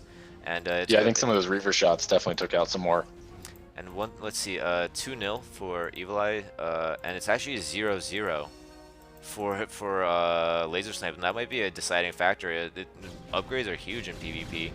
And Yeah, 1-0 is just about to finish. yeah, and but at the same time, Evil Eye moves up to 2-1. He's double pumping right now, so he's gonna be 2 upgrades ahead, and he's gonna run up in on this base. And I think that Evil Eye is gonna pick off this Nexus. Now, Yeah, the reaction is a little snow from Laser, and he's going to get all the way up the ramp Yeah. before the fight begins, so that Nexus is toast. I feel like this is a mistake though. Like, I mean, trying to come up this ramp to engage this army is just a conceptual error at this point. You know what I mean? Like, you can't look at this and be like, yeah, I can go up there and save this Nexus. I would think to myself, yo, why don't I just go bust this front? You know what I mean? Like why don't I just go try to kill him right now or something, or try to take out one of his bases? You know? I mean, there's of course the danger of him doing the same thing to you, but that's when you start, kind of weighing the options. But Protoss in this case, I mean, the Laser Snipe is, his third is... Oh, wow, it looks like... Oh, man, I think we must have missed something, because there's a Nexus that's down here. Yeah, I'm not sure exactly what happened there. Yeah, I'm sorry about that. I think they just played us because they did something that we couldn't catch because they were too quick for us. That's right. Our APM isn't high enough. That's pretty intense. I'm humbled once again by Evil Eye, who clearly he had to do have something, unless it was a cancel, which I really strongly doubt. And this actually could have been a reason why this attack was so successful on Laser Snipe's third, is because he probably split Laser Snipe's attention at Evil Eye did at some point, which is exactly what I told him to do, so congratulations. I mean, Evil Eye did it. Good coaching. I know, right? Clearly I was effective here. I mean, I wouldn't even begin to understand how to play this match, honestly, like coming from Evil Eye's perspective like that. But he's doing all the right things though too, getting the better upgrades. I guess in this case, subdividing the attention. Yeah, they're both playing like a very similar game, but it just seems like Evil Eye is just getting those slight advantages, and they're starting to snowball now. Yeah. I mean, Snipe almost took first blood, taking out the third Nexus. I just barely didn't take it, and same thing with the fourth here. And then when Evil Eye attacks, he managed to get Snipe's third. So those advantages have compounded, and now it's a serious economic deficit for Snipe. Yeah, and actually Laser Snipe is still ahead in probe count, especially with all these probes that he's killing here, but he still hasn't killed this Nexus, and the Snipe says he's crying. I hope he's crying from laughter. Oh, because I missed the only... Oh yeah, at the 12. What? 12? Oh. There was a 12 storm drop. Oh, I see the shot. Oh no, is this it? No. There was one before. We're gonna have to run that back maybe. I mean, if you have the time Got to Eh, get to 1.18. We can just click back. true. We could do that. I'm gonna do that next time because I have to do the El Master replay next time anyway. So yeah, we're gonna get that highlighted and streamed. I'm gonna invite somebody to come shoutcast that with me. If Dude, you have a full like CPL highlight reel after this, can, oh after the man, whole tour is over. please, dude. I don't know, man. If someone else makes it, I'm sorry. I can't. So Yeah, it's I'm, a I'm lot of making work. my first highlight video right now, and I accidentally lost. And it's not even a StarCraft highlight video. It's much simpler than that. And I already managed to lose like 5 hours of work and have only 1 hour of work like completely done. You know what I mean? Like Oh, somehow that's it's, I'm just not good at stuff like this. Anyway, unfortunately, yeah, Laser Snipe, even though being a little bit, he used to be ahead in probes. He's now down by a lot of upgrades, and this Archon count is absolutely insane now from Evil Eye. That's exactly what the beefiness that I'm talking about, and it's very hard to counter later in the game. I mean, Laser Snipe, because of the fact that he's been down on bases for so much longer, and he never sniped a Nexus from Evil Eye, Evil Eye's been able to mine a lot of gas from these other bases, which allows him to have this increased Archon count. yeah, it's starting to get scary. The supplies are finally starting to deviate, Hmm. um, and it is just one base down, so it's gonna be a hard game to come back. Dude, the upgrades are incredible as well, and because of their going for Archon compositions and not so much Storm compositions, I almost feel like it's a little bit harder to win a slobber knocker in that situation. Because with the good Storms, you can get a lot more bang for your buck, I think. Whereas with Archon balls, it's more about not. I mean, you're more likely to snipe the other Archon, and you're less likely to protect your Archons. You know, it's about getting that first good engage, and it's a little bit Right. more luck based in that case, I think. But especially when there's such a discrepancy in Archon count and Archon upgrades, that's when Micro really starts becoming almost a non-factor, I feel. Yeah, and Snipe's trying to secure 9 o'clock base again. Uh, it's just the army advantage is growing for Evil Hmm. Eye as time goes on. Like once he gets close to max, he's probably going to move out, and it's going to be really tough fight for Snipe to win. Yeah, and Evil Eye's probe count is increasing as well as his APM, which is, the true sign of the fact that these guys are probably like 100% EAPM players. You know, what I mean, like they're not wasting a single action. Is the fact that their APM grows as time goes on. Oh, definitely. Yeah, I think. I mean, you'd be hard pressed to do all of this Mm. without essentially 100 effective APM. So remember earlier when I said that both players are playing pretty much blind and they're just kind of like, doing turn-based strategy. Now, very good note by Alpha here is like look at the positioning of Evil Eye's observers. Now that he had a little bit of breathing room, a little bit of time to like, send his do this, do that, do the third, and now I have a little bit of time to breathe. The first thing he does is establishes a ring of observers, and really nice pattern here. And I think Yeah, it. and Go ahead. Snipe's doing the full attack up on the north. Was there an observer there that he took out, Yeah, or is he that the did. one spot he didn't? Yeah, he just did. He just took out an observer there. Yeah, so he's going to be pretty prepared for that, and this is not going to be a fight that Snipe wants to take. Yeah, but the reaction time may be still a little bit slow. I wish there was something up here to block this ramp, even if like temporarily at the base, just so that he couldn't get up that hill. But Laser Snipe decides to go uphill this way, and this could be devastating for him. The first few storms are really good though. Oh man, Yeah, but over most of the Templar, there's a big stack storm from Evil Eye oh on a yeah, few goons, that but was a bad look. yeah, he's got too much. Yeah, I mean, there's too many Archons here, and Laser Snipe GG's. He does the, he calculates, like, the analysis of, like, the unit compositions, because, like, I feel like they're playing, like, this philosopher's game that I don't get. I'm, like, frantically clicking all over the place, and they're like, yes, I believe that move is checkmate, you know what I mean? They should play TVT. Hmm. They should play TVT against each other. Yeah, I would see that, man. I would watch that. I would watch that grudge match. No, have them play every mirror match. I want to see what their ZVZs look like. Oh my god. All right. Anyway, so that concludes the game so far. But let's give the final ratings to the players.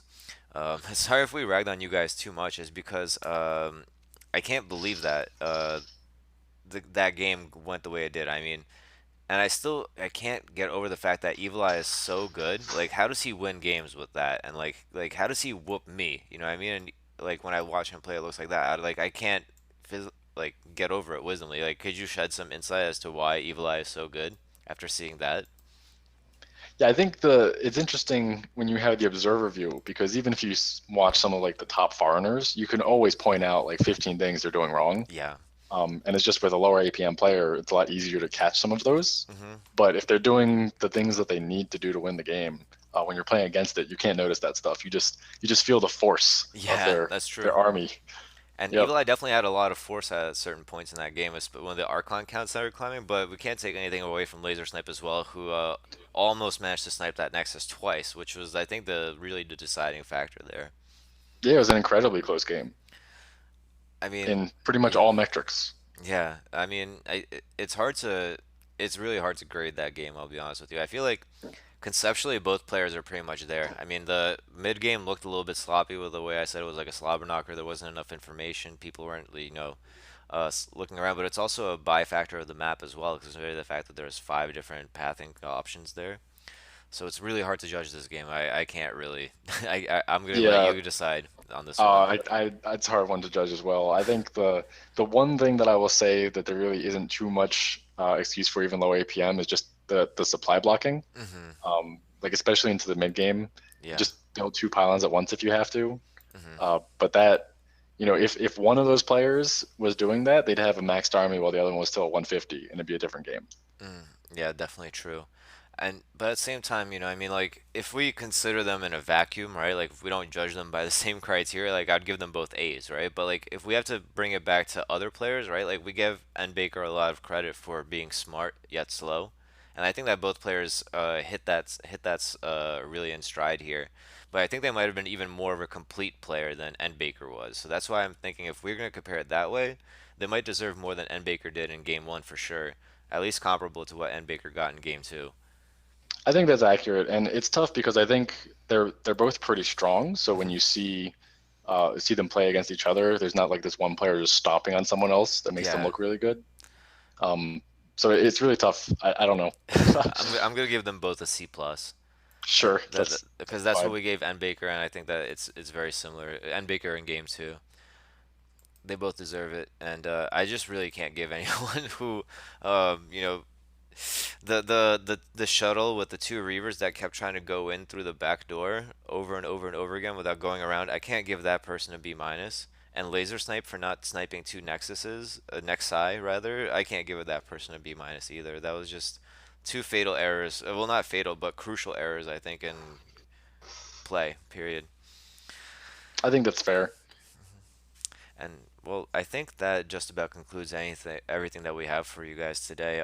Thank you guys for sticking it out with us. I think we had some great games today. Like whether by submission or by accident. I'm starting to.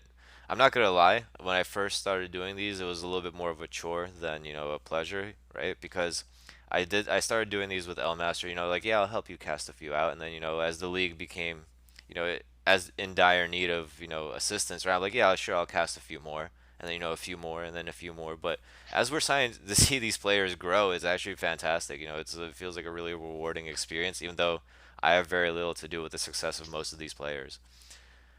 Yeah, there's some nail biters for sure. A Hmm. couple like base race situations. A lot of fun games today, Absolutely. and do definitely appreciate all the cast that you do. I've tuned in on everyone. Really, you have? Yeah, I Uh, have. you're the man, dude. Thank you so much, man. Um, before I let you go, I want to say that next week, I know